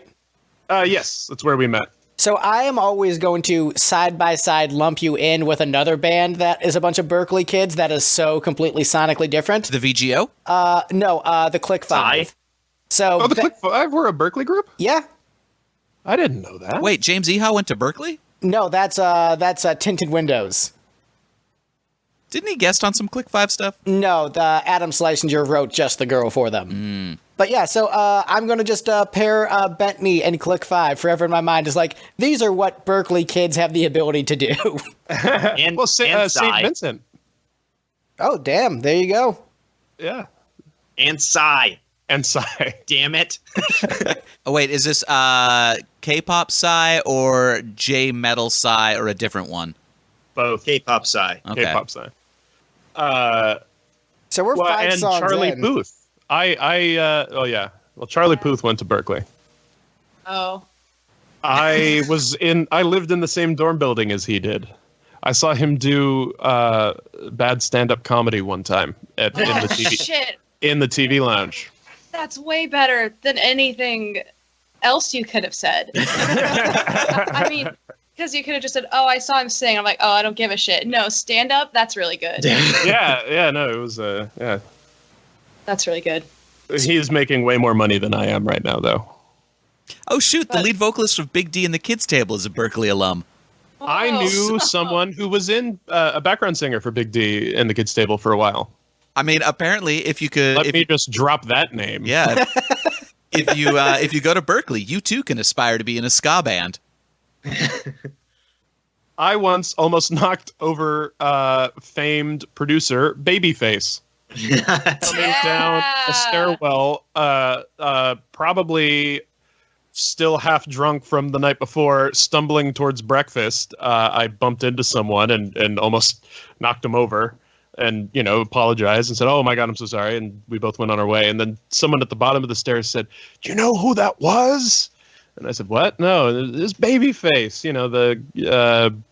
The famed R&B producer, artist, also duetted with Eric Clapton on Change the World." Apparently, most of Imagine Dragons went to Berkeley, too. So it just goes to show, if you can go to Berkeley and produce music that sucks. Hey, You speaking too of can music go to that Berkeley. sucks, next up on the list, we have Dry. Oh, you don't like Oh, Dry, right. Greg? This is the one that I spammed this drop in. Long, long,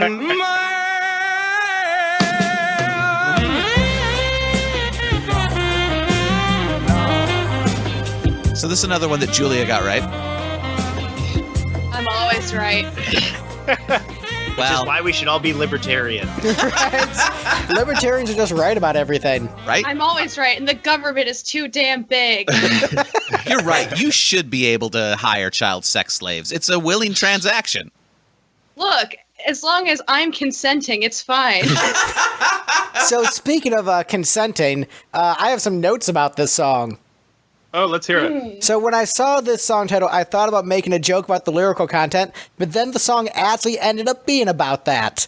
Oh, yeah. And then my next note is, I now know what band practice with Gavin is like with that "Where Boys Fear to Tread" ending. Yeah, I was I'm sorry, I didn't mean to cut you off, but I'm on the goddamn album, Victor. I kind of thought this one would be your lowest ranked tune due to the way the ending goes. I mean, so here's the thing. It's sort of, it makes "Where Boys Fear to Tread" look good by comparison. And that it literally just sounds like the song ended and you just kept hitting drums like at band practice where the drummer's like, "I'm just going to play fills because the song is over. I need to practice my fills because I'm just so into this right now." The rest of the band is trying to talk, figure out what they're playing next, and you're just like, fills, playing my fills. I hate that. I'm sorry. But it ranked third from the bottom for me because it reminded me of Bad Kiss lyrics, but was worse than Bad Kiss lyrics. So like, wow, this is Burn Bitch Burn level from Bent Knee. I did not expect that. I don't know. I feel like it's sort of the inverse of a Kiss song, and that every Kiss song is like, "Girl, I'm gonna have sex with you," and it's great. And this song is Courtney being like, "Ah, boy, I had sex with you and you sucked at it." Yeah, but I guess the cleverness of the lyrics felt Gene Simmons-esque. So I'm like, Maybe it's about Gene Simmons. it's possible. Oh, shit, you figured it out. No, I jack off really loud. I just fist pumped upon hearing that drop correctly. Everybody's favorite drop. I don't know. Julia's hasn't come up yet. I want it. I'm going to just keep hitting that button periodically One until of we these stop old talking days. about this song. Long, Now you got to do a drop where you take my drums from the end of Dry and put it over Long Long Man. Oh, yes. Yeah. Or on Untitled. Yeah, oh, there you go. Oh, yeah. So this one also goes into my interpretation of this song as kind of a rock opera about, humanity destroying the earth. So in this particular case, it's, humanity continually breeds and is awful, and Mother Nature is not pleased with us. We are unsexy. long.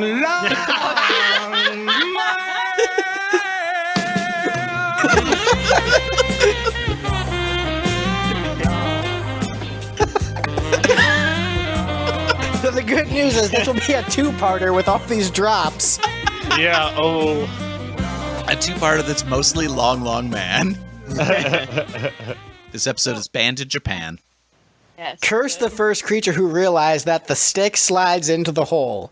Is that a Kiss lyric? Or is that a Bettany lyric? Oh, I like this game show. Yeah, I I don't know. I only will know the answer because I know Kiss lyrics. I forgot we were talking about Those playing Kiss this game. lyrics. Yeah, I didn't bother looking up that because I was busy. But hungry eyes and restless lips, choking thighs and senseless hips. That is another Gene Simmons-esque rhyme. I think you.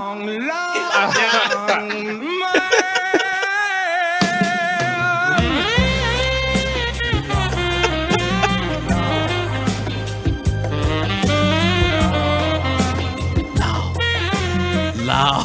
I like how we all just stopped talking. We could talk over it, but no. The Long Long Man must run his We're being course. respectful. The of Long monster's Long Man. waiting in lace and perfume. Oh, cut me loose from this nightmare noose. No, I jack off really loud. I mean, look, not every art rock song can have good lyrics. Some of them are accidentally Kiss songs. This is accidentally a Kiss song, but not as catchy. But where boys fear to tread at the end. So, all in all, kind of a failure of music. But Wow. Have you ever tried just not listening to the lyrics? no. It's really liberating. Really libertarian. Oh, But I did like the Animalize-esque "Oh" sounded like Heaven's on Fire with that giant gang vocal.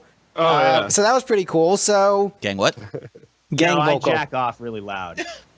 There's there exists somewhere a tape of me singing most of this song as Tom Waits. oh shit. Would have At least the elevated to number Waits cut. one. I'm Give me that dry like a candle wick, but you suck hot wax. You know, that kind of thing. That's really good. That's really good. dick. Now this girl's gonna get some of his dick. Here's the thing about this song. It sounds fucking great. I'm like super on board with it. I love me a good sort of dark sounding song. And then I think you guys just forgot to hit stop recording. Something went wrong. I don't know if anyone told you this before, but I think you done goofed. I think you meant to hit stop recording, and then the song kept going for minutes. Yeah, this album would have been like 45 minutes long. You guys just knew where the edit point was. So I really liked that woodwind noodling bridge part, and I found it reminded me a lot of Ford Theater Reunion. You ever listen to those guys, Gavin? I can't say I've heard of them. Okay, well, They're quite good. yeah. Oh, They I would say they split the difference between Bent Knee and Fable Cry. I don't know them either. For all of you niche Southeast art rock fans listening out there. I like REM. Mouthfully squeeze mine hedgehog.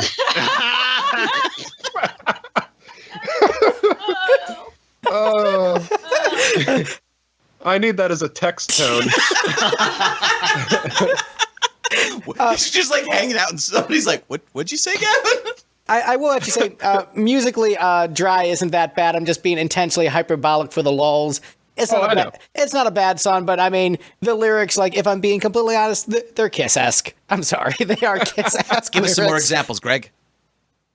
Just do a dramatic reading of all the lyrics. I really, I already closed the tab. It's so far away. Oh. I mean, you can look it up at home. Steve, why don't you read the lyrics? You've got it pulled up. I'm dry like Play a along candle at home. wick, and you suck hot wax, leaving trails in your throat. Find some matches. It might dry it and might me up. These are probably miswritten. No, I jack off Yeah, really loud. no, it's and light me and up. light me up. I'm still dry. I'm so dry. Dry. Can't find a switch to turn me on. I'm choking at the bottom of my libido. Because the curse the first creature who realized that the stick slides into the hole. I just realized the problem with this song. Pornography and sodomize our vast imagination. If this song had this kind of backing music, this would be the best song on the album. Pole dancing I'm liking all this night long. this cover of the song. Yeah. This cover of that song. Yeah, and they a just had completely that different song. February production. It would be top tier.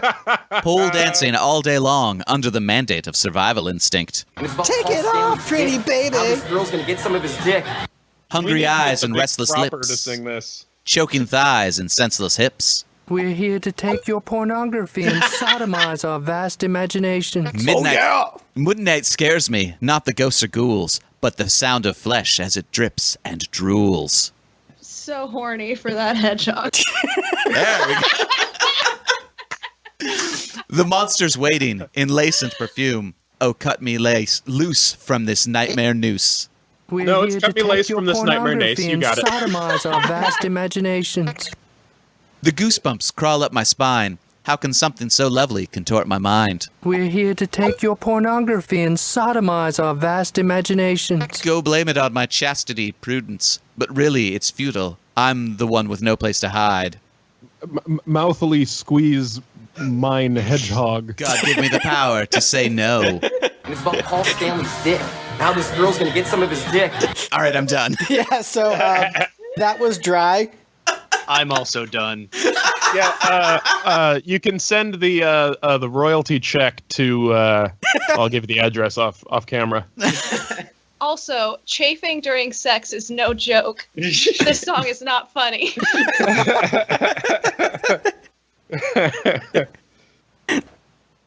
Fair enough. Do we have any other comments on this Kiss song before we move on? At one point, it does the two chords thing, so I like it. Wait, what? Victor is a very big fan of just two chords over and over again. Oh, yeah. And it's funny. When I was I stole a Talking Heads drum part for this song by mistake. So, for any of you Talking Heads fans out there, listen to "Listening Wind" from "Remain in Light," and then listen to the groove I play at the beginning of "Dry." Ooh. Are you talking heads to me? There's nobody else here to Talking Heads too. Must be. Great up. This is a great up. Another episode of Good Bits. Well, hey, next up on the list, we have a song that I can't think of a clever transition into. We've got I'm Still Here next on the list. Great transition. There we go. This is the first time Julia was wrong.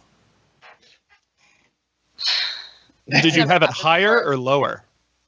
I mean, clearly she didn't have it lower because she's been right on every single one so far. Yeah. That's a good point. I have it higher, yes. Yeah, that's true. According to my calculations, Nerd. the song is better than you think it is. Oh no, I like this song a lot. Yeah, I would say my notes say good pop production. Sorry, good pop production, but the song isn't as catchy as I would like. The siren vocals are a little bit grating and could maybe use some EQ adjusting. But I think this song really succeeds as a powerful emotional piece. And so while, Pop Guy wants it to be catchier, I think the power of the emotion transcends any, minor grievances I might have with it not being a standard 4/4 pop song. Well, and this was written for a member of Ben's family who was ill. I believe the emotion comes off very well, and so those are nitpicks with it, but honestly I think this is a very powerful piece, something to be proud of. Overall excellent, and like any critiques I have are really just nitpicks. Very good song. Oh, thank you. Yeah, this is a great one. For the most part, my critique is almost exactly the same as Greg's, which kind of annoys me in that I'm the guy that's like, yeah, it's a very well put together song. It's got some cool production, and it builds nicely. I just wanted more hooks. Are you me? No, apparently. Yeah, it's the he did worst. say he was Greg at the beginning. That's true. Yeah. We agree on something, Steve. How dare we? I kind of We come into the ending. Julia's house. Sorry, I keep interrupting In you. my fucking house. Property rights. Sorry, this is a very serious song. We should allow Gavin to express some heartfelt feelings about it. Oh, I was just going to say that my Stuart Copeland impression at the end now makes me chuckle.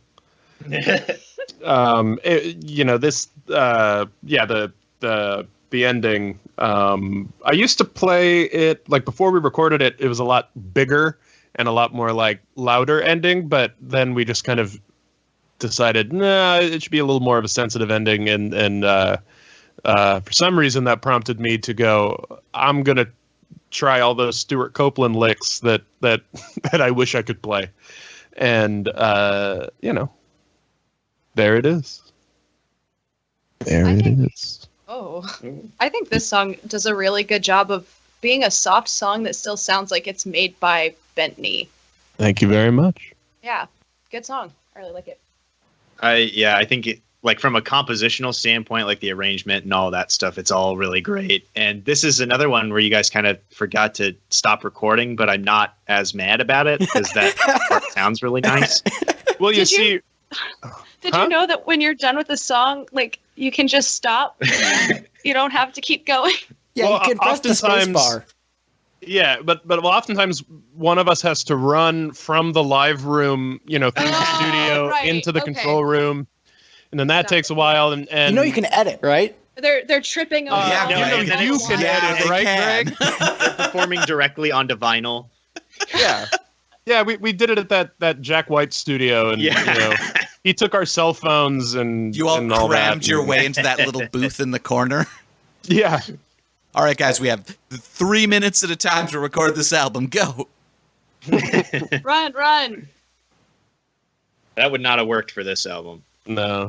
I hosted a couch surfer who broke that booth once. Just like he was going to come here and he was going to record a song for himself, and then some friends were like, "Can you record one for me too?" And then he had a list of 20 people he was recording songs for. So he showed up one morning and said, "Hey, I'm going to monopolize that booth all day and keep paying you for it." And then it broke. Nice. And that's how I saved Christmas. So, any other comments on I'm Still Here? I have a joke I'm dubious about making. You know what? Let's hear it. Please just make it. I don't know. This seems like something that was very emotionally close for a member of the band. I am hesitant about you making this joke. So You've already insinuated that our singer can only sing one note. That wasn't me. That's right. That was Victor. It's his First Amendment right to make this joke. All you triggered fools can just shut up and let him make this joke. Stop. Why do you hate free speech? Because I'm a socialist. Says me, I have donated to the Sanders campaign. But why do you hate free speech? All right, Victor, go ahead. I'm a libertarian. But remember, the hair metal bro was the one who was sticking up for Bettany in this circumstance. So the rest of you can fuck off. Yeah. This joke has had so much buildup, so. Yeah, it better be fucking good. It's not good. Fly my bird. Well, now you can't leave us hanging like that. I know. It's it was written, about a bit. Joke. Remember, Make the joke. Make the joke. Make the joke. It's the family member who is ill was written about them, and it's sort of gloating. I'm still here. I don't know. It's not. I got interrupted so many times. Hey, Victor. Yeah. That's, Hey. Fuck you. wait, All right, so I deserve it. I now regret egging you on to make that joke. Yes. all right, we'll workshop. It later. I regret allowing myself to be egged on. so next up on the list we have Skin, which Greta Van Fleet did better. Ow. I don't think Greta Van Fleet did anything better. Yeah. Oh, Greg. I They mean, do everything worse than yeah. anyone. Yeah. Hey, I've got an agree You drop. hate Skin that much? Wow. I mean, look, Greta Van Fleet did a better job with their Led Zeppelin ripoff than Bettany did. But I do enjoy the Jimmy Chamberlain S drumming throughout the verse. Thank you very much. And also, this one, my notes say this one is actually a pop single, so I like it. It just Greta Van Fleet did a better job at ripping off Zeppelin than you guys did. This is an outrage. I'm gonna go yell at the manager. Yeah. Yeah, it's a good song. Sounds like Led Zeppelin, just not as much as Greta Van Fleet's stuff sounds like Led Zeppelin. That's a good thing. Zeppelin sucks. Zeppelin's a great band. Thanks. What a guy. Gavin, how do you feel about Led Zeppelin? You know, I obviously like and respect Led Zeppelin, but I don't listen don't to them have to. a whole lot. Yeah, You're not and- required to like Led Zeppelin. This is Oh, no, America, and we're free. Oh, I know.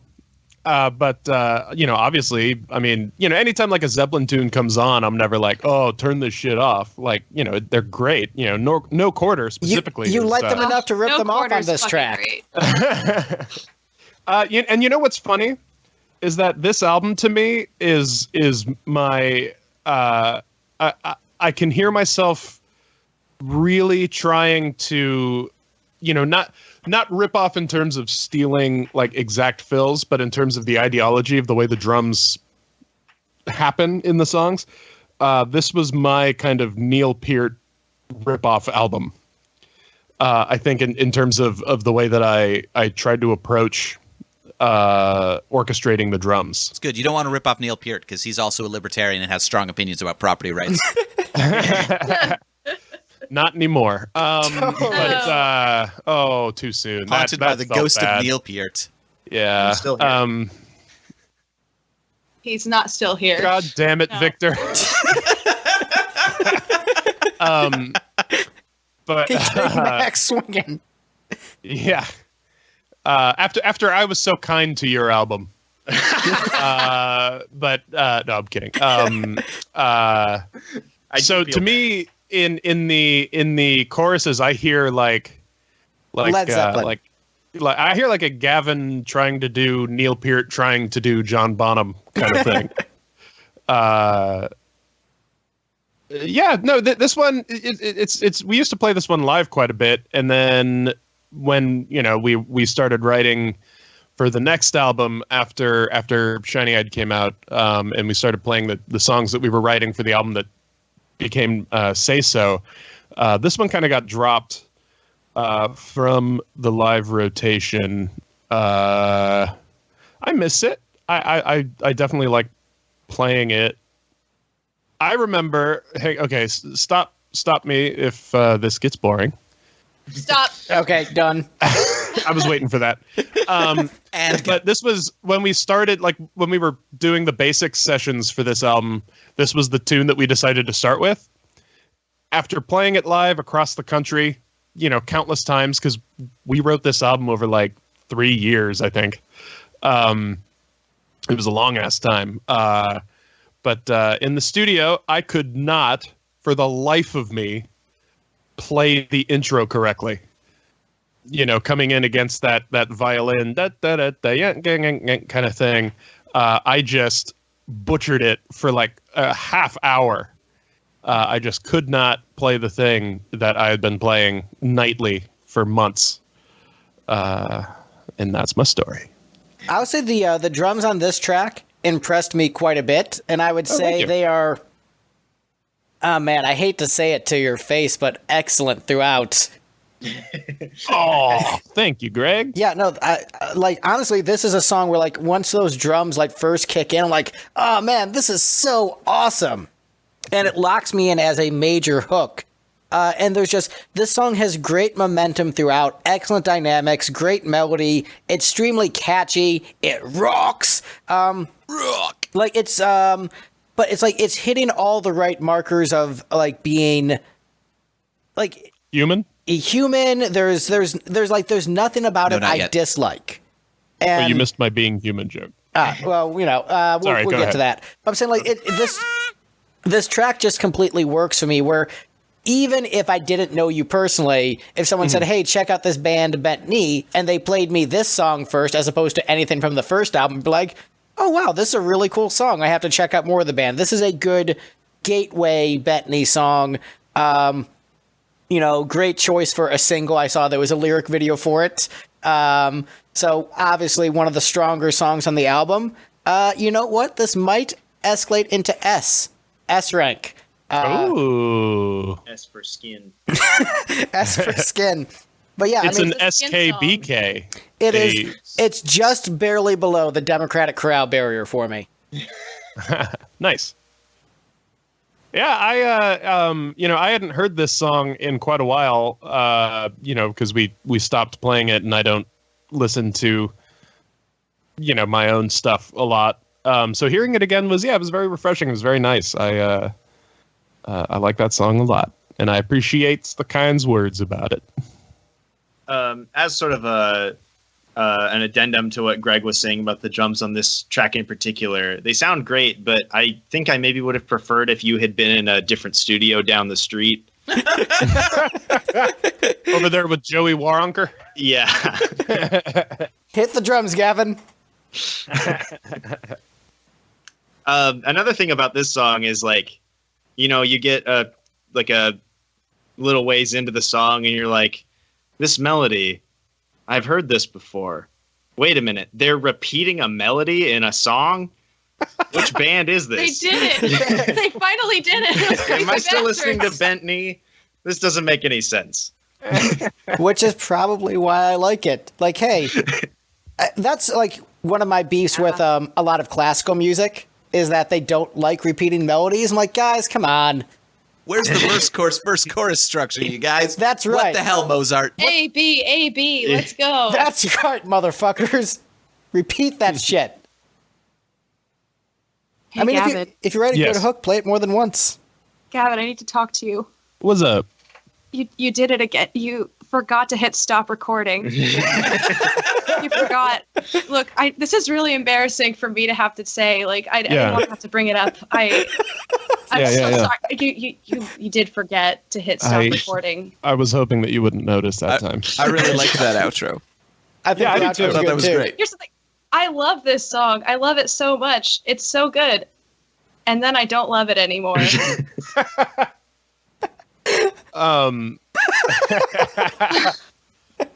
And that's funny because I want to say I pushed for it to be longer. Of course you did. Yeah, I What used you- to be a lot. What you did was you wanted to put the outro for Dry at the end of every track in this album. See, the trick is the reason it takes so long for them to hit stop is that Gavin had to run from that studio down the street. to hit the Exactly. button. Oh, yeah. And Joey is a bit of a talker. He just would not. Like, look, I got to run like 3 blocks, man. He's like, someone is here and notices me. They're letting me use the hard feathers today on me. I'm playing drums in the same town as REM. Yes. Yeah. Jokes. They Listen told to me those to put my REM name episodes to get in it, the kids. album. Yeah, I was- Look, Mom, my name is in the album booklet. Look, Mother, it's there. I was in this band. I Mama- recorded on this album, Mom. Mama Waronker, I have a Waronker. gift for you. I'm going to book Open him this. on this show just out of spite at this point. Yeah. Those friendly chaps in the REM band put me on an album. They said I could drum An as long album. as I stood in another room. Do we have any other comments on Skin before we move on? All right, Good I'm song. done talking about this great song. That's fair. All right, so next up on the list, we have Dead Horse. Yeah. I called this one. I called the last one, too. Oh, yeah. My notes on this one say good production, lots of pretty parts, lyrically a bit more empty than the other songs of the album, but much more pleasant to listen to. I ended up ranking it a little bit lower in my ranking because despite my notes on it, I can't picture what it sounds like in my head. This dead horse. This one sounds like done being beat. beep, beep, beep, beep, beep. Every time I got to the end of this song, I was like, is there a truck backing up? Oh, no, it's not. That's just the song. Yeah, They just forgot to hit stop recording. Right, again. So this one, because I can't remember what it sounds like, I dare say it's one of the less catchy songs on the album. But I think it has a really good atmosphere. Since I wrote it just sounds pretty, so like good soundscapes, maybe not adding up to a good song. But I remember I enjoyed it more than songs that are maybe more memorable, but I ranked below it. So like Dry is a much catchier, more in-your-face song, but I remember enjoying Dead Horse more while listening to it, even though I can't remember what it sounds like. So, yeah, that's why I gave it 5 points, but otherwise I can't really say much about it. I love the chorus of this song very much. Yeah. Oh, thank you. It's one of my favorite choruses, probably on the whole album. I thought it was really good. It's thank you. Yeah, I mean this song is this was my number 3. It's a song Me that too. hell yeah.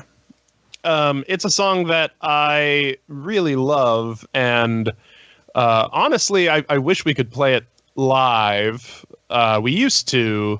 But then when we took it into the studio, it got a bit of a different arrangement, especially in the intro, with all the layered sounds and that kind of thing.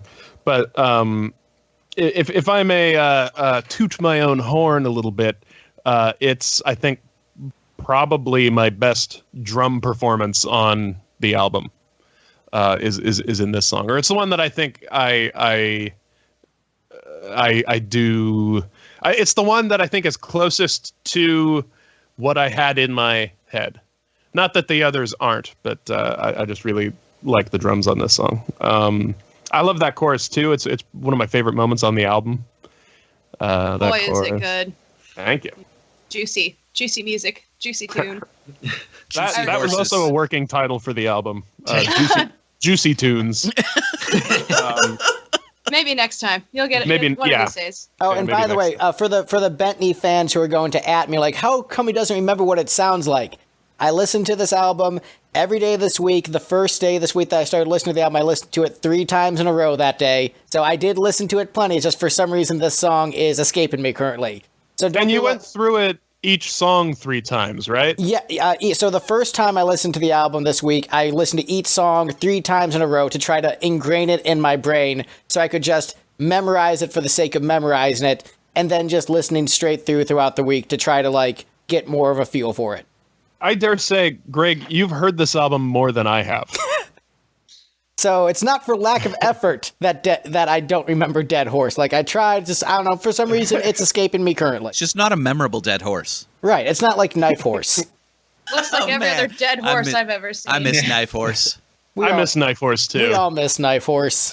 And the knife horse rides on. Yeah, I mean, Go listen it's a catchy... to the... I remember what that one sounds like. Maybe we should have written about a knife horse instead. Go listen to the Adore album.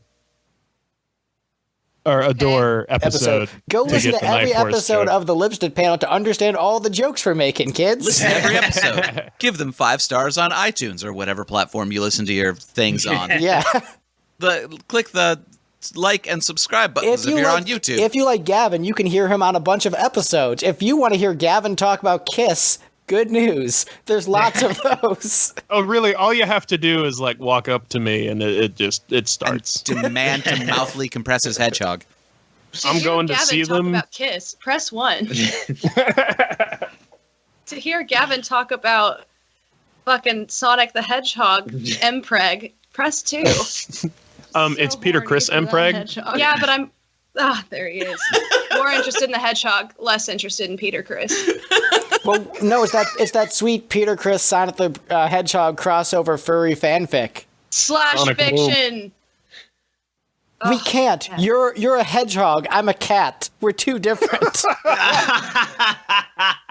I will vor you. It's gonna be okay. I will simply swallow you whole. You'll be a hard luck hedgehog, baby, till I swallow you whole. So yeah, Dead Horse. Any other Mouthfully comments? squeeze mine hedgehog. I like this song. When we were, I think I wanted this song to be a single. I have that memory of wanting that, and it didn't happen. And now look where we are. Now you're big enough to be on the lipstick panel. Yeah.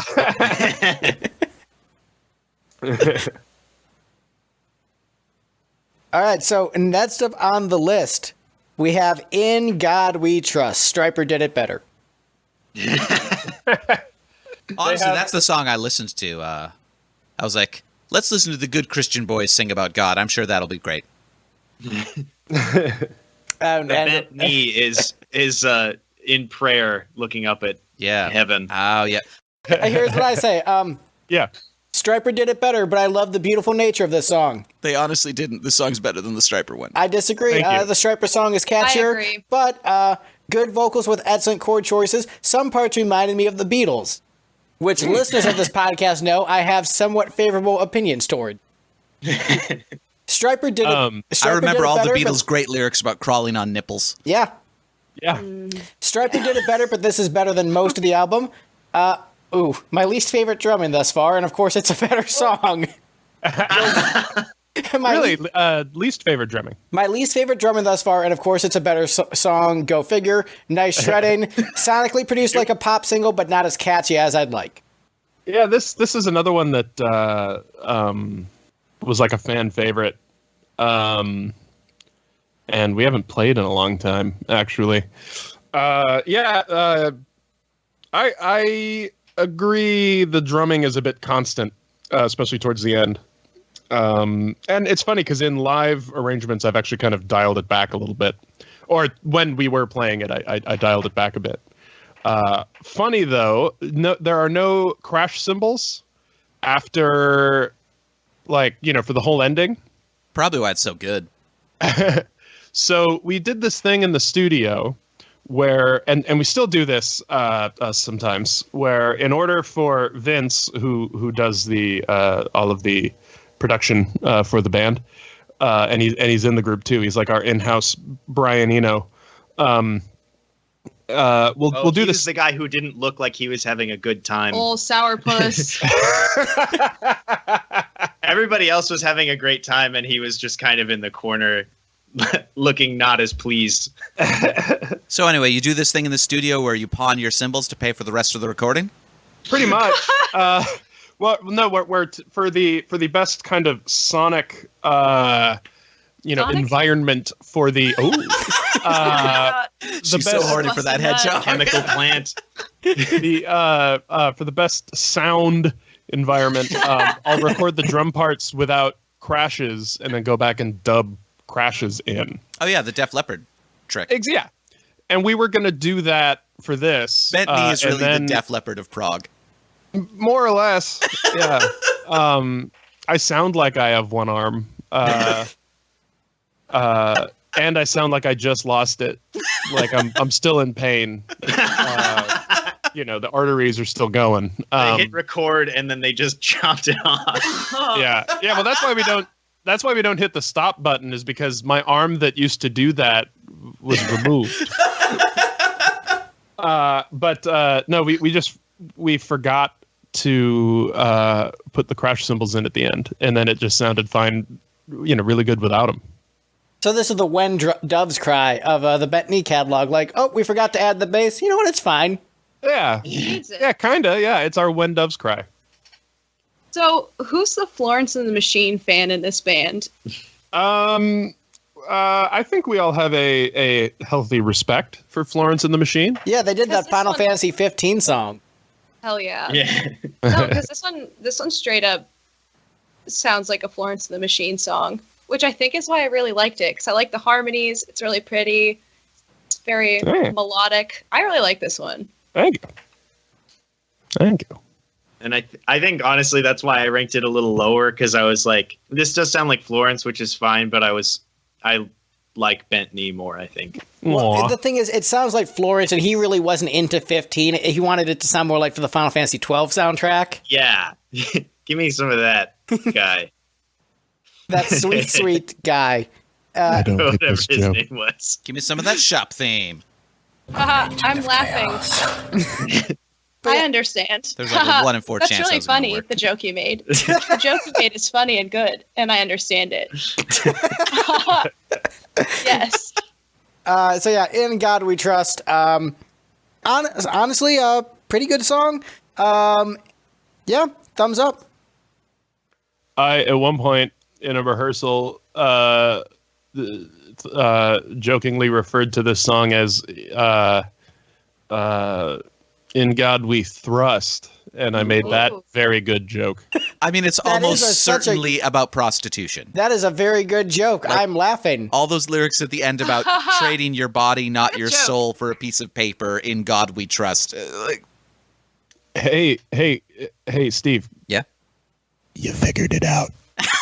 Ah! Yeah, it's some libertarian anti-money stuff. I hate it. You know what? I think the song is the worst on the album. In God We Thrust, and Sonic is my god. Yeah, that's what this was missing, was those the parenthetical title.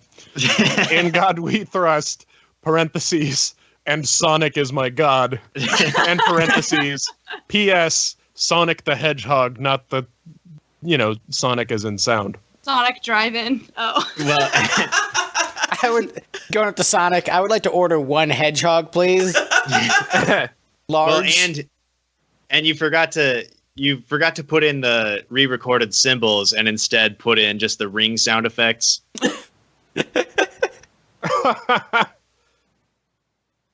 So anyway, transitioning from that, Battle Creek is next up on the list. Tis a mighty pottle of puke. Oh, wait, no, this one was my favorite. The song's great. It's very dramatic and has good Excuse dynamics. me. Yeah, I was going to say, wait a minute. In my fucking house. Get out. Yeah, respect her property rights, damn it. You're on my property. I can't shoot you. Right? It's true, you can. I will stand my ground. Yeah, so You're gonna have to get over to the other side of Battle Creek if you don't want to abide by her rules. Don't tread on my house. Battle Creek. My notes say good sense of atmosphere, good build. This is appropriately epic. Yeah.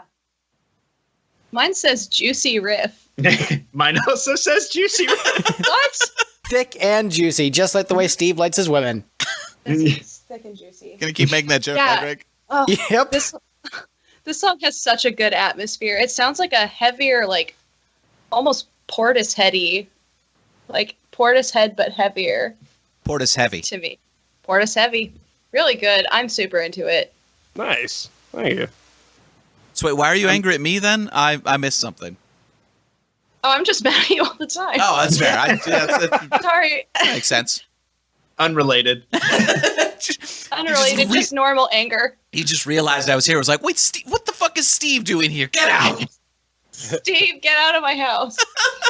Steve, get out of my house, but also you're the one recording all this, so we do need you. Get out of my house. I didn't know we were talking about Kate Bush's seminal album, The Dreaming. There's a song on that album called Get Out of My House. That's impressive. I Okay. remember. Yeah. Hey, when are we doing that album? I don't know. We have so many that we keep saying, when are we doing that album? I've been trying to do a Jerry Lee Lewis live album for like 3 years on this show. We haven't booked. Yeah, but let's do Kate Bush's The Dreaming. More because I want Greg's reaction to Kate Bush. I like Kate Bush. Well, I like Kate Bush's songwriting, not necessarily Kate Bush's execution of her songwriting. I like Kate Bush, the way that Steve thinks the Rolling Stones are best covered by somebody else. That's how I feel about Kate Bush. I think you may be thinking of the Smiths. I mean, usually the Rolling Stones too, but mostly the Smiths. Also, of course, Greg likes Kate Bush. She wrote a song called Wuthering Heights. Yes, that is. Yes, that is Steve, true. aren't you in the Smiths? No, I'm in the Steves. Oh shit! Often confused. The Steves are guys who look like they're racist. The Smiths are actually racist. Well, hey, And to be also fair, look like it. It's only Morrissey. It's true. Right? I've not heard anything racist from the other guys in the Smiths. Well, I want to say Johnny Marr is like come out against all this shit that Morrissey's been talking about. He's anti-racist / anti-Morrissey. Honestly, that's not even the thing. He's not even anti-racist. He just hates Morrissey now. And so whatever Morrissey is into, he's like, I am going to eat animals and be anti-racist. And which, did you hear that Morrissey's doing a Vegas residency soon? More like a vegan residency, right? Oh. No, he eats cheese. I've seen his and rider. I hear that... No, Morrissey eats meat, just only white meat. Wow. Oh. I'm going to wear that Lady Gaga meat dress to one of his shows. But yeah, Battle It's my Creek, it's a First song. Amendment. Right. Yeah, and it'll be his First Amendment right to cancel the show because he heard meat existed. He's doing a Vegas residency, and he might actually make one of the shows. That was the joke I was going to make. Jokes. Got him! Got him. Got him! You hear that, Morrissey? I'm coming for you. Coming for the throne. I'll bring this one back. I wish he would less-a-see. Yes. Playing the hits today. Ooh. So yeah, the Bentley fans who are still listening, let's talk about Battle Creek, this song of yours, Gavin. Why are you listening to 2 whole episodes of us doing this? Yeah, it's a major... Why have you not stormed and burned down Julia's house yet? Burning down Julia's house.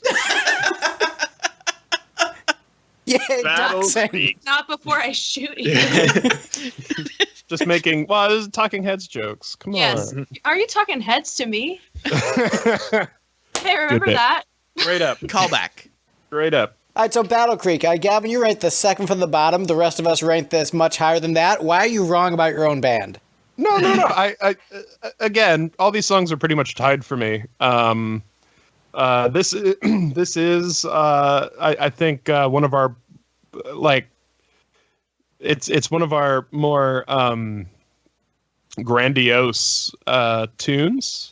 Yeah. I always get a kick playing it on stage. And I want to say it was one of the first songs where, we would play live and then Ben would go into that opening riff and the audience would applaud because they knew what song we were doing and they were anxious to hear it.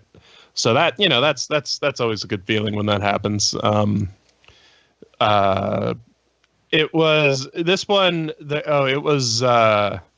There was the writing of it was probably the most took the longest because this song started life as a acoustic track that Ben used to do in his like solo set for Ben Levin Group kind of stuff. So this song was initially written as just singer songwriter voice and acoustic guitar kind of thing, and then we when he brought it to the band, we kind of tore it apart and rearranged it and all these things. Kicked his ass and beat him up, Took and his lunch money. spit in his hair and took his lunch money and the writing of this one, there were a lot of iterations that this song went through. So I like it. It was worth the effort. It's a great song. Thank you. Yeah, Steve, you ranked this as your number one. Yeah, as I said, I liked it a lot. It's very dramatic. It had good dynamics. This was the first one that like the melody really stuck with me. That like when I went back for the second listen, I was like, oh yeah, that's one. I went down to the Battle Creek. Other than the cover, I remember that melody pretty fast because it was only one note. But this was the second melody that I remembered distinctly. Are we only referring to it as the cover now? Sure. Let's just call it Untitled. The song that shall not be named. Yes. All right, well, I think we're done talking about Battle Creek, so I'll just move on to the next song. I'm done talking about this great song. Sure. All right, so next up on the list, we have Being Human, which Steve had pretty great notes on. I think he should read his notes.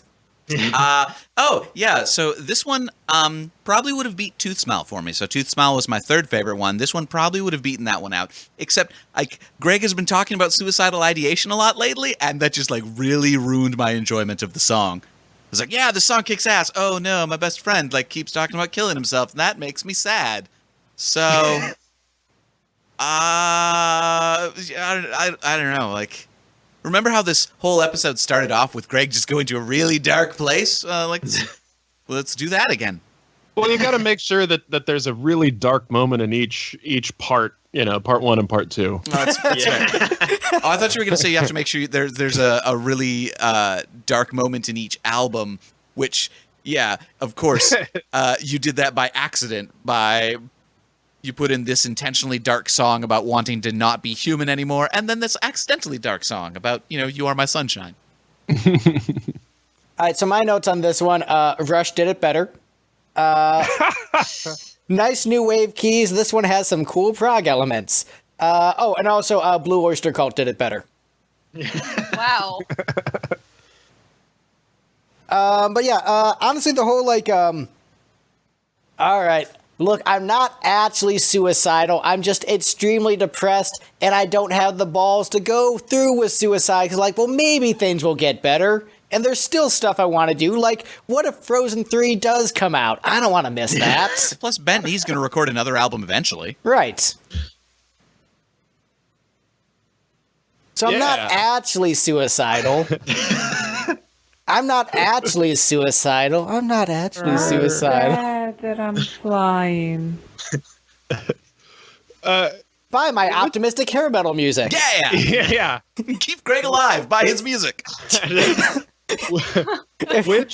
Which album has been between Shiny Eyed Babies and Speedball Jam, which kind of brought up worse feelings? Oh, Speedball Jam. Well, Okay. actually, no, I think because I was listening to Shiny Eyed Babies by myself, I didn't have the comfort of at least going through the experience with Steve. So actually, this was a much more sad and sober and reflective experience. Well, what about Thanks, this buddy. and Jigoku Retsuden? Jigoku Retsuden broke me in ways that I still haven't fully processed. This song is, it's one of the ones that we still play from this album. It's a great tune. I don't know. I feel like we've played this song so many times that it's just kind of a part. Ooh, nice plosive P's there. It's a part of. I like this song. This was the first time in a while that I'd listened to it without being on stage in the middle of playing it. And this is another drum part that I'm really super proud of. I like that unison bit in the middle. I like the chords in the chorus a lot. I think it's great.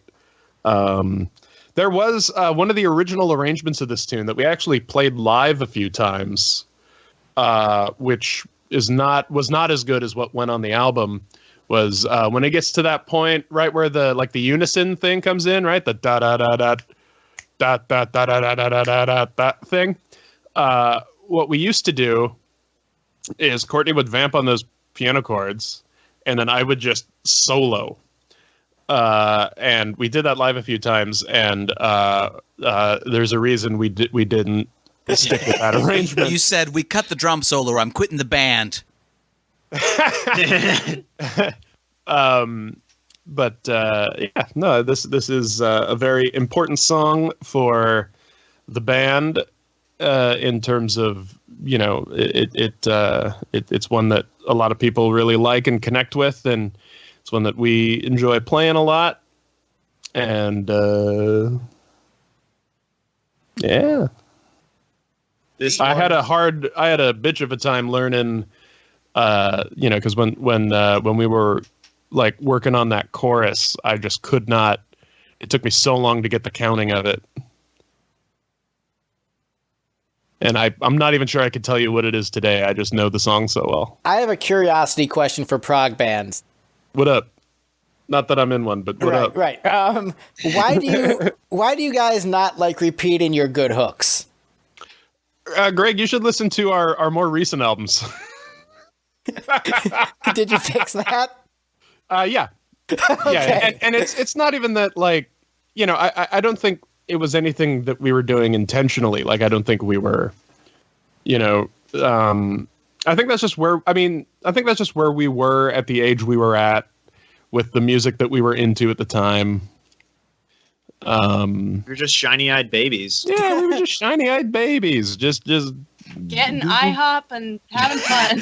Yeah, getting IHOP and traveling around the country in a minivan. Yeah, and I think, part of it is what we toured in at that time.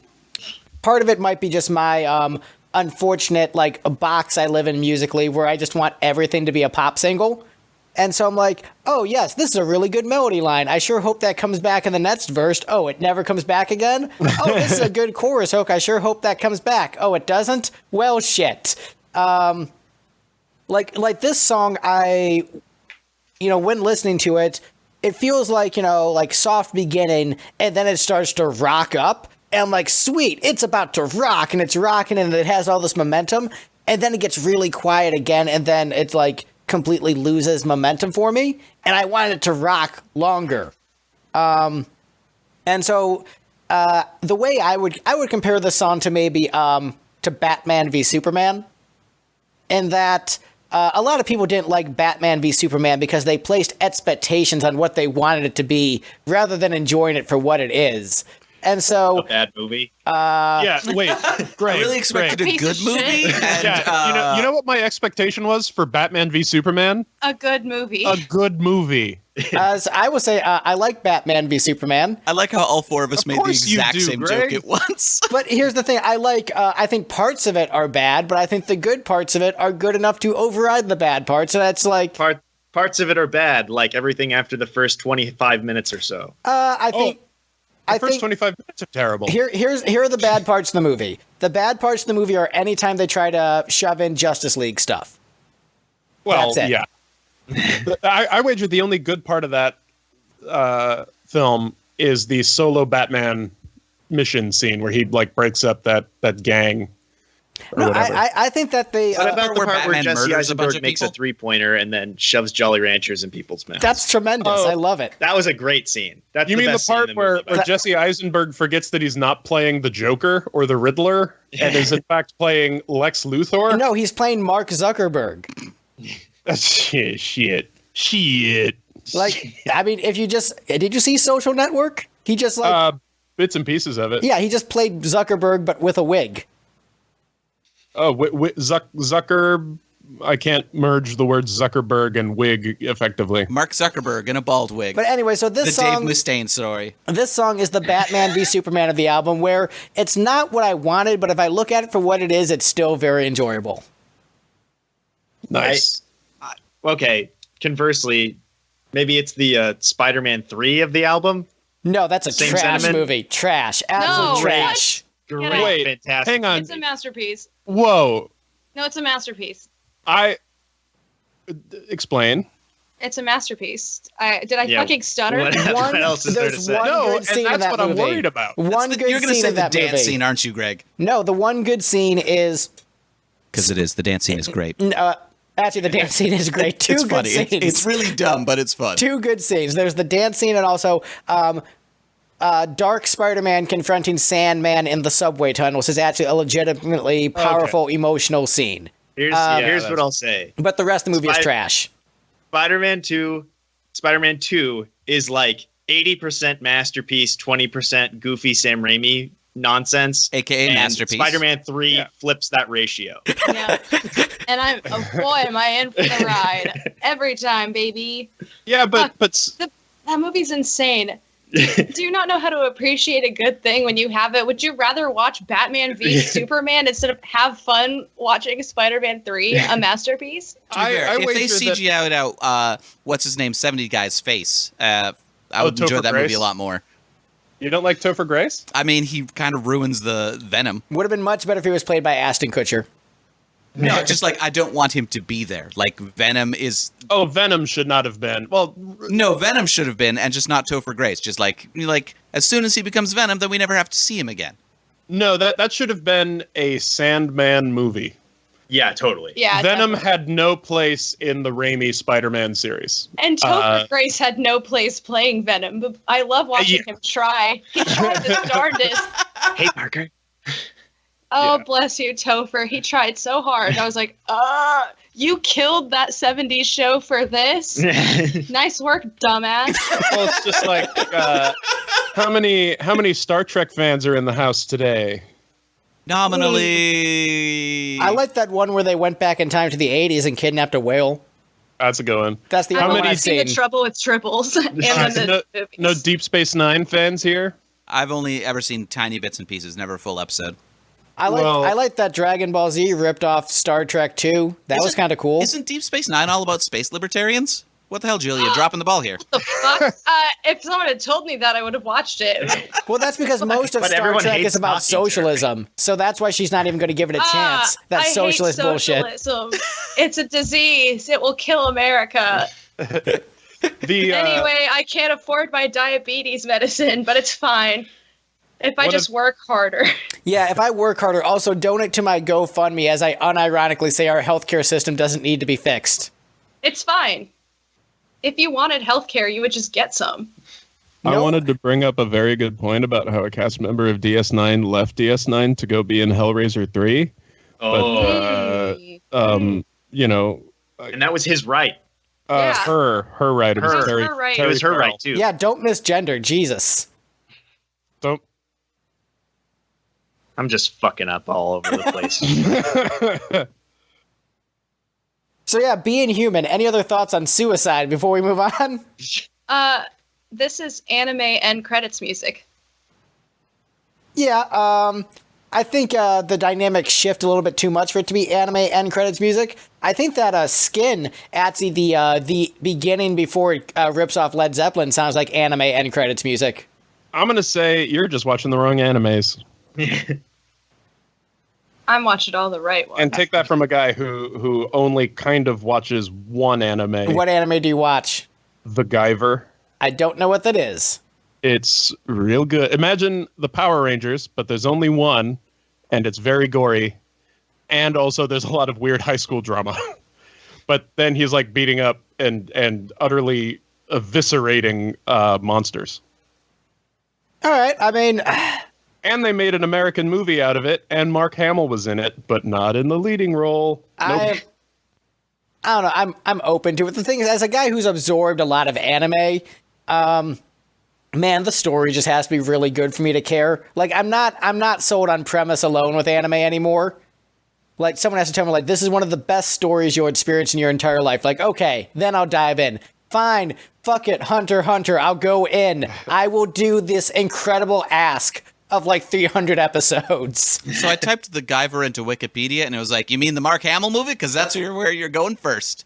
Well, Greg, I'm not going to lie to you and say that The Guyver is one of the greatest stories of all time. But fuck it, I'm going to lie to you. The Guyver is the greatest story of all time, and you should watch it. I mean, but is it Naruto good? That's the TV show that has all the goofy running? Yes. Okay, then yes. Honestly, like I feel like literary experts have chimed in, and there's really only two narratives: a man goes on a journey and the Guyver. Oh, damn. Yeah, you know how Joseph Campbell based all of his like the hero's journey. He was like, the guy. Fuck.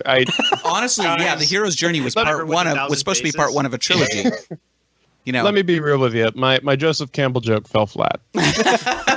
So Pity laugh. And I'm man enough to admit that. once again, We'll edit it out in post. no, we won't. So I am so impressed with the Bettany fans that have stuck this out, wanting deeper insight into the songs that they love, and we have just been derailing it constantly. They got several insights. Yeah. But mostly us telling shitty jokes and kind of ragging on songs that you love. So thanks for sticking it out. Please leave us a 5-star ratings on Apple Podcasts.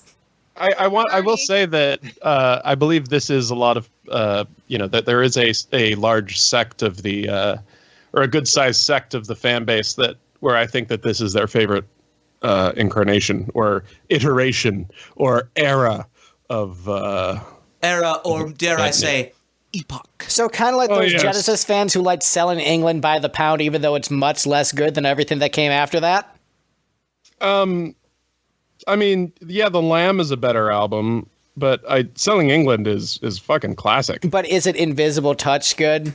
Yes, very much so. No, it's not. Oh, Greg.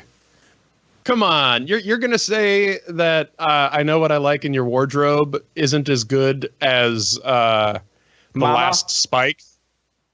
All right, that individual song is a Stone Cold classic. Isn't The Last Spike that's on I Can't Dance, right? I think so. Domino. Domino is the one on No, that's on Revenge. And Unplugged. Right? Yeah. And Alive 3. Yeah, and Kiss Middies. And the version of Jigoku Retsuden that I wish we had. Why? Why would you need Kiss to cover Domino on Jigoku Retsuden? Just because I kind of wish they would have redone the entirety of their catalog all in a day. While the sandwiches are in the other room, because that's clearly how Jigoku Retsuden was recorded. They were anxiously awaiting their sandwiches in the other room, and they kind of shambled through the hits. All right, Bettany fans. Well, we're done talking about Kiss right now. We're going to go through the ranking from the bottom to the top.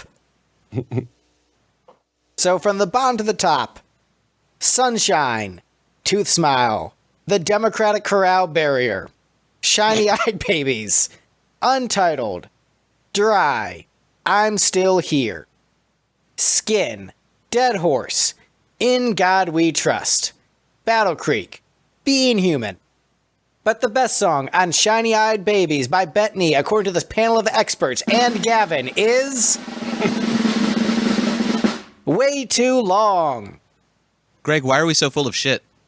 Greg and I both put this right in the middle. Everybody else was like, yeah, best song on the album. Unanimous, apart from us two shitheads. We come into Julia's house. My fucking house. I will stand my ground. So here's the thing. This is a song that when I first heard it, I did not like it. But then it continually growed on me with repeated listens as I understood what it was doing. Much in the way that when people first see Batman v Superman, they don't like it because it wasn't what they expected. But after accepting it for what it is, they realized it's quite good. But I would say this is better than Being Human. Maybe not as good as Batman v Superman, splitting the difference between the two of them. But here's the thing. One of the strongest aspects of this song is the drumming. I'm not just saying that because Gavin is on the episode. It is a really awesome choice for this material to have this drum beat where it's kind of like a classic rock, swaggery drum beat, which you don't really have as much in prog because you guys aren't really a prog band. But I like that. I like that you guys aren't really a prog band. I like what you do. I love just that, continuous momentum and like the riffing on it. It just sounds like this weird blending of old school classic rock. We're going to hold out some big ass chords and then allow some space for a vocal melody. But the weird instrumentation and just the way that Courtney approaches vocals allows those two styles to blend in a way that's very unique, but there's still part of it that triggers my caveman rocker soul, where I'm just like, fuck yeah, I love the drum beat. Rock. My favorite part of that was how you clarified that you're not just sucking up to Gavin, as if that ship didn't sail 2 I was hours gonna ago. say, yeah. Sorry, 3 hours ago. By the way, Gavin, I have to compliment you one more time about this song. Nice usage of the "In the Air Tonight" drum fill. I am very glad you noticed that. How could I not notice that? It's funny. It's the kind of thing where it started as a joke for me, and then I was just like, no, it works here, and so I left it in. See, that's how you know I was paying attention. Yeah. And it's funny if you because there is I forget what song it is, but there is a Kiss tune where Peter Criss does it. I mean, not as epic as Phil Collins played it, but it's such a common rhythm, bop bop bop bop bop bop bop bop bop bop. I don't appreciate those extra bumps. Who was that? I'll never tell. Oh shit. But yes, respond to my compliments. Yeah, I thank you. The little drum solo breaks in this were kind of grueling for me to record. I did so many takes, not because everyone in the band was like, oh, you're playing shitty, keep doing them. It was more my own sense of like, that was a good, I need to do it again. And then I want to say, because initially, like I did a bunch of takes, and then I think we were going to listen through to them and Frankenstein together something. But then inevitably, I want to say what's on the album was just like the second or third run through in its entirety. So, I then, so there's somewhere there's like 45 minutes worth of audio footage of me kind of very nervously trying to record those solo breaks, and they're all vastly different. It was all just improvised. This song is very fun to play live. We used to open shows with it, and then it became a closer, kind of our rock and roll all night, if you will. Our rock and roll way too long. Yeah. So that's fun. By the way, obvious joke, should have been the title track for the album because that describes it. Hey-o! Got him! We haven't made that joke yet, so it's fine. Fucking got him. Well, and it's funny because that was a joke that the first time we in the band made it, we were trying to think of what negative reviews of the album would be, and it's way too long. So they're just going to recycle old reviews. You're getting called. They're just going to say shit sandwich. Delivery was great on that one. We did get a review one time for, I want to say it was Land Animal, where someone, I want to say referred to us as like the darlings of NPR, which is kind of shocking because we haven't.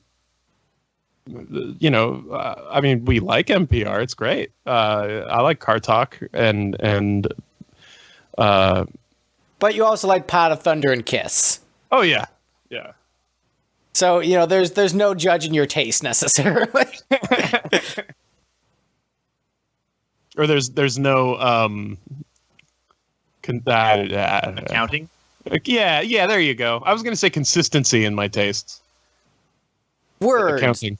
Yeah. So you put this at the top, and so did everyone else who wasn't myself and Steve. Steve, why are you wrong about this? I like this one. It's got the dramatic starts and stops that are very cool. It's got that gang chorus later on, which is also very cool. I like these things a lot. I'm only describing the chorus of the song. But there were just other songs I liked more. Yeah, you and I put this in almost the exact same spot. So, go team Lipstick, being wrong about shit. Woo! I think of this as kind of the Bent Knee song. Like when I think of the band Bent Knee, this is the song that I'm thinking of. Nice. I'm not, I guess, entirely sure why. It does help that it is cool and good.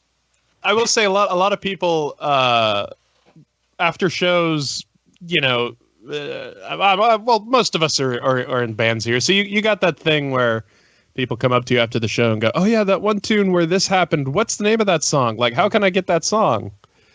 And it's often when people ask that, this is one of the songs that happens most about. Like, the one with the weird drum beat and then it explodes and then Yeah, the weird drum beat, the one that's like 4/4.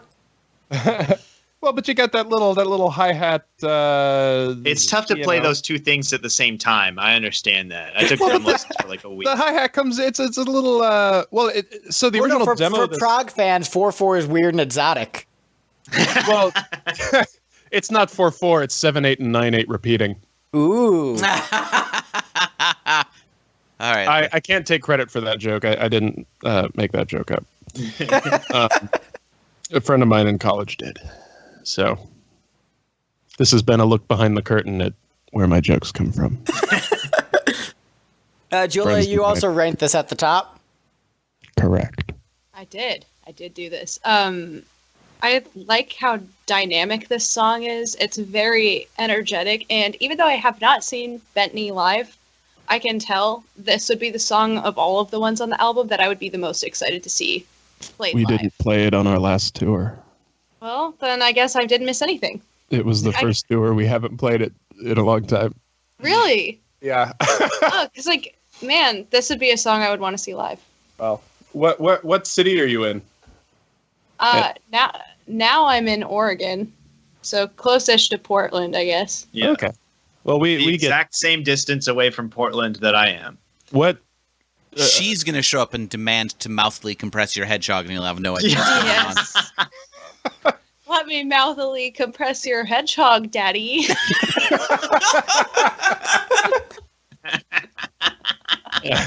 I can't wait to hear that as the new drop on the next episode. Put a note. Yeah. And it'll be weird because it'll just alternate with your version of the exact same thing. Yeah. No, I think this song is really cool, and it was definitely I feel like the most unique sound on this, where I could see a lot of the other songs sort of leaning into this, and I found it to be the most interesting. Thank you. Yeah. Personally, this is just me. I think you guys did a good job.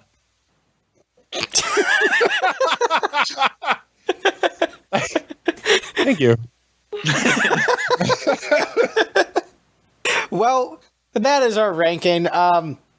Ladies and gentlemen, now's the part where we go around the panel, talk about our wrap-up thoughts on the ranking and the album, general thoughts on it, if you were surprised by the ranking, happy with it. I'll go first. I'm not surprised by the ranking in that I knew that me liking the ballads was a long shot. I knew being the Gavin of this episode, ranking Democratic Chorale unreasonably high was not going to actually do anything but save it from being last place. Which is good. It should not be in last place. Yeah, so I would say that I am happy with how this turns out because there was a part of me that dreaded doing this album because I thought I would not have anything nice to say because I have a low tolerance for avant-garde bullshit. And then I sincerely liked the album and liked what I heard after I dug into it. So I'm glad I didn't have to either rip you a new asshole or fake pretend I like it because you're my friend. I'm like, yay, I can say actual good things about this. And so it's possible that whatever random songs I've heard off other releases maybe just were the ones that didn't do it for me. And it's possible that maybe the first album is just too inaccessible for my tastes. But this one, upon repeated listens, worked for me and I sincerely enjoyed. And I'm glad that I sincerely enjoyed it. And I plan on digging into the other Bentley albums later. So, yeah, thumbs up for me, and I'm happy with how this went. Steve, how about you? I enjoyed the album a lot. This was a fun experience, and it's good to have motivated me to finally listen to it. I'm a little surprised at how unpopular my opinions on this album were. I was like, what? No, people should agree with me. My opinions are great. But apparently I got to defer to Julia's expertise in this. So I'm extremely wise. Yeah, you are. Yeah, Julia, what did you think about this ranking that is almost exactly your ranking? I can't complain. It feels good to know that I'm right and everyone else is wrong. Victor, how does it feel to be about the same with your ranking, except, hey, a song you ranked as number one actually won this ranking? I know. Finally, justice for Vic. Justice for Vic. That'll be Fast and Furious 11. Hashtag justice for Vic. I'm pretty sure that actually is already a hashtag, but it's about a voice actor who might have creeped on some teenagers. Oh yeah, that guy. That guy wasn't me. I'm not him. I know. But at one point, I went on Twitter and everyone's like, "Fuck Vic, he's the worst." I'm like, who? I got canceled. And now I won't mouthily compress your headphones. But Victor, how did you feel about this ranking and this album? No, this ranking is like pretty. It's not particularly close to mine, except for in a few things. But there's like kind of, it's generally how I expected the ranking to go, which that's also not common for me. But the first time I listened to the album way back in my shiny-eyed baby days, I kind of liked it, didn't love it. And then listening to it a few times last week and like kind of diving in a little further on the compositional aspects, I've come to appreciate it a lot and perhaps even love it. I like this album too. Aw. And so, Gavin, general thoughts on the ranking, and what did you expect our opinions to be, and was that different than what actually ended up happening? Honestly, I didn't know what to expect going in. Though I will say I am shocked at the placement of some of the tunes. I mean, Greg has his reasons for putting Sunshine very near the bottom. What the fuck is wrong with the rest of it? I mean, look, come on, that melody being one note does kind of drop the ball. Right. Let's be fair. That's a reason why everyone else probably ranked it at the bottom. It worked for me. You've heard Greg grousing about ironic covers before. Yeah, it's shocking I ranked it so high with my disdain for ironic covers and my disdain for PTSD. But still, I wouldn't catchier than Tooth Smile. I wouldn't call this an ironic cover at all. What? Wouldn't? No. Because you're subverting the entire message of the song and also eliminating the melody. Oh, well, okay, but when you said ironic, I thought you meant out of a sense of like, we're the rock band playing the traditional folk tune. I mean, your actual motivations for taking the piss out of something, how material is that? That is a fair confrontation. But okay, so fight, kiss. We're here to take your pornography and sodomize our vast imagination. One last time for the road. Just one last moon tonight. Okay, so you have that grievance with the ranking. Any other general comments? Like, did Steve's reaction surprise you? My reaction, Victor's, Julia's being correct. Any of those surprise you? I figured Greg would like, the title track and Untitled the most. Which, hey, that's great. Steve is kind of my wild card. I feel like I have a harder time getting a handle on what tickles my boy Steve over there. What gets him going? What tickles my fancy? What gets him all worked up? And then Victor over there, we've done a couple episodes together. This beach ball loving motherfucker over here. Beach Ball being an REM song that not even Victor could save. And then Julia, we just met last weekend, so your rankings did not surprise me at all because I know very little about you and your tastes. You'll never be able to comprehend them. except for just general libertarianism. Yeah. Though it seems like we enjoy a lot of the same podcasts between my brother, and me, and You talking you two to me? exactly, yeah. So that's cool. You guys only like Almost podcasts like that end in I'm me. cool. I'm cool. My tastes are good. My opinions are all correct. So I don't know what else I can do here.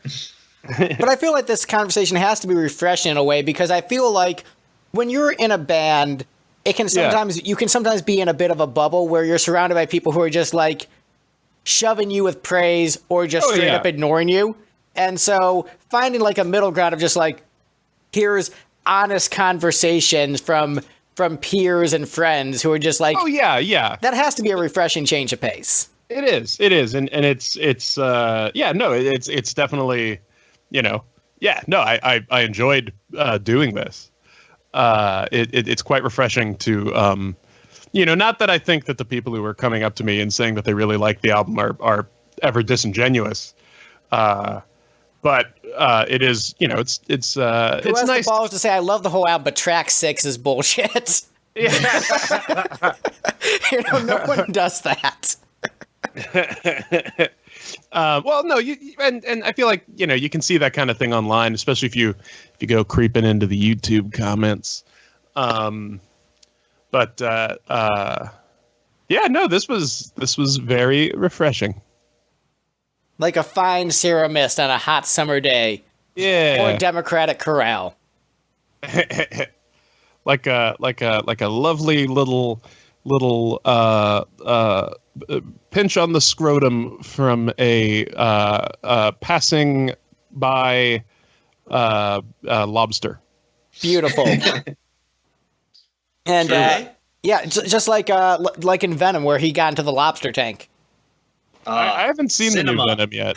That's true Cinema. True cinema, unlike Scorsese movies. Yeah. Correct. That was one of my favorite joke headlines that I saw recently was Martin Scorsese condemns Marvel films for being too similar while promoting the release of another gangster film starring De Niro.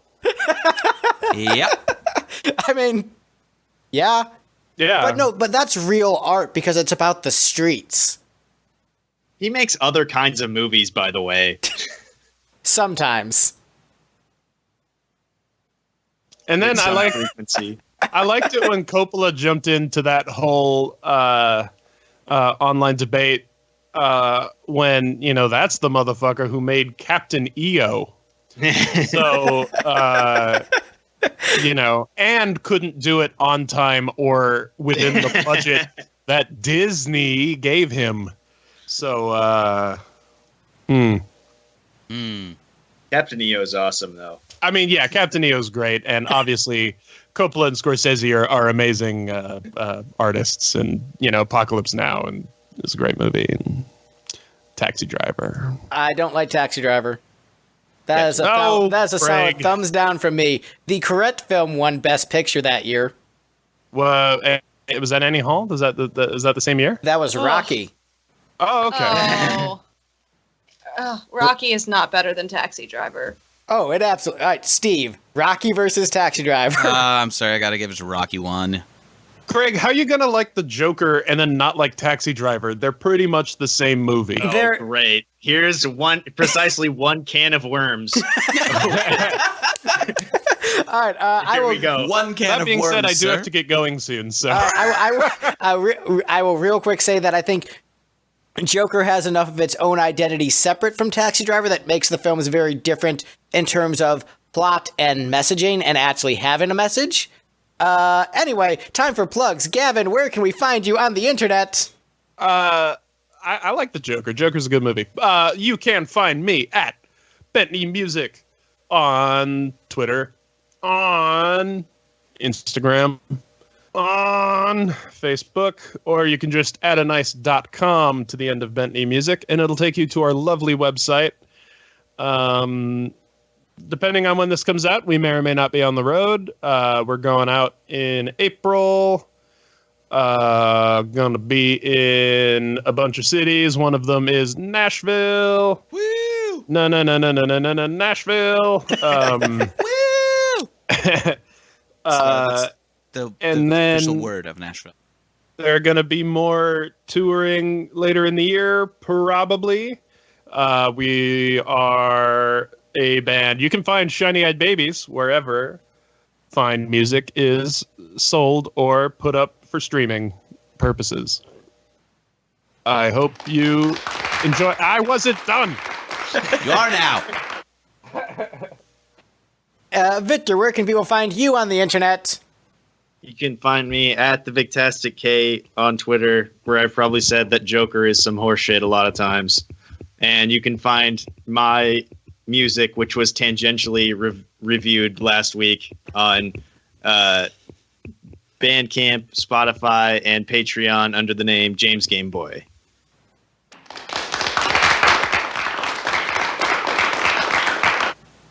And Julia, where can people find you and complain about your opinion on Taxi Driver being better than Rocky? If you'd like to read my libertarian manifesto, I have it at Lady Celery on twitter.com, as well as Instagram. Also, I have an Etsy store where you can buy my art.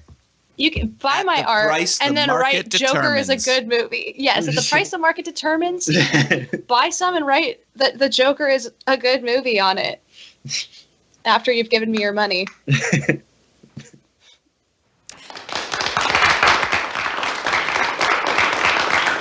And Steve, where can people find our cock rock band that sounds nothing like Bent Knee and will be completely unappealing to that fan base? They can find it at lipstickgeneration.com, or they can just come to my house, where as a socialist, all are welcome. There's no such thing as property.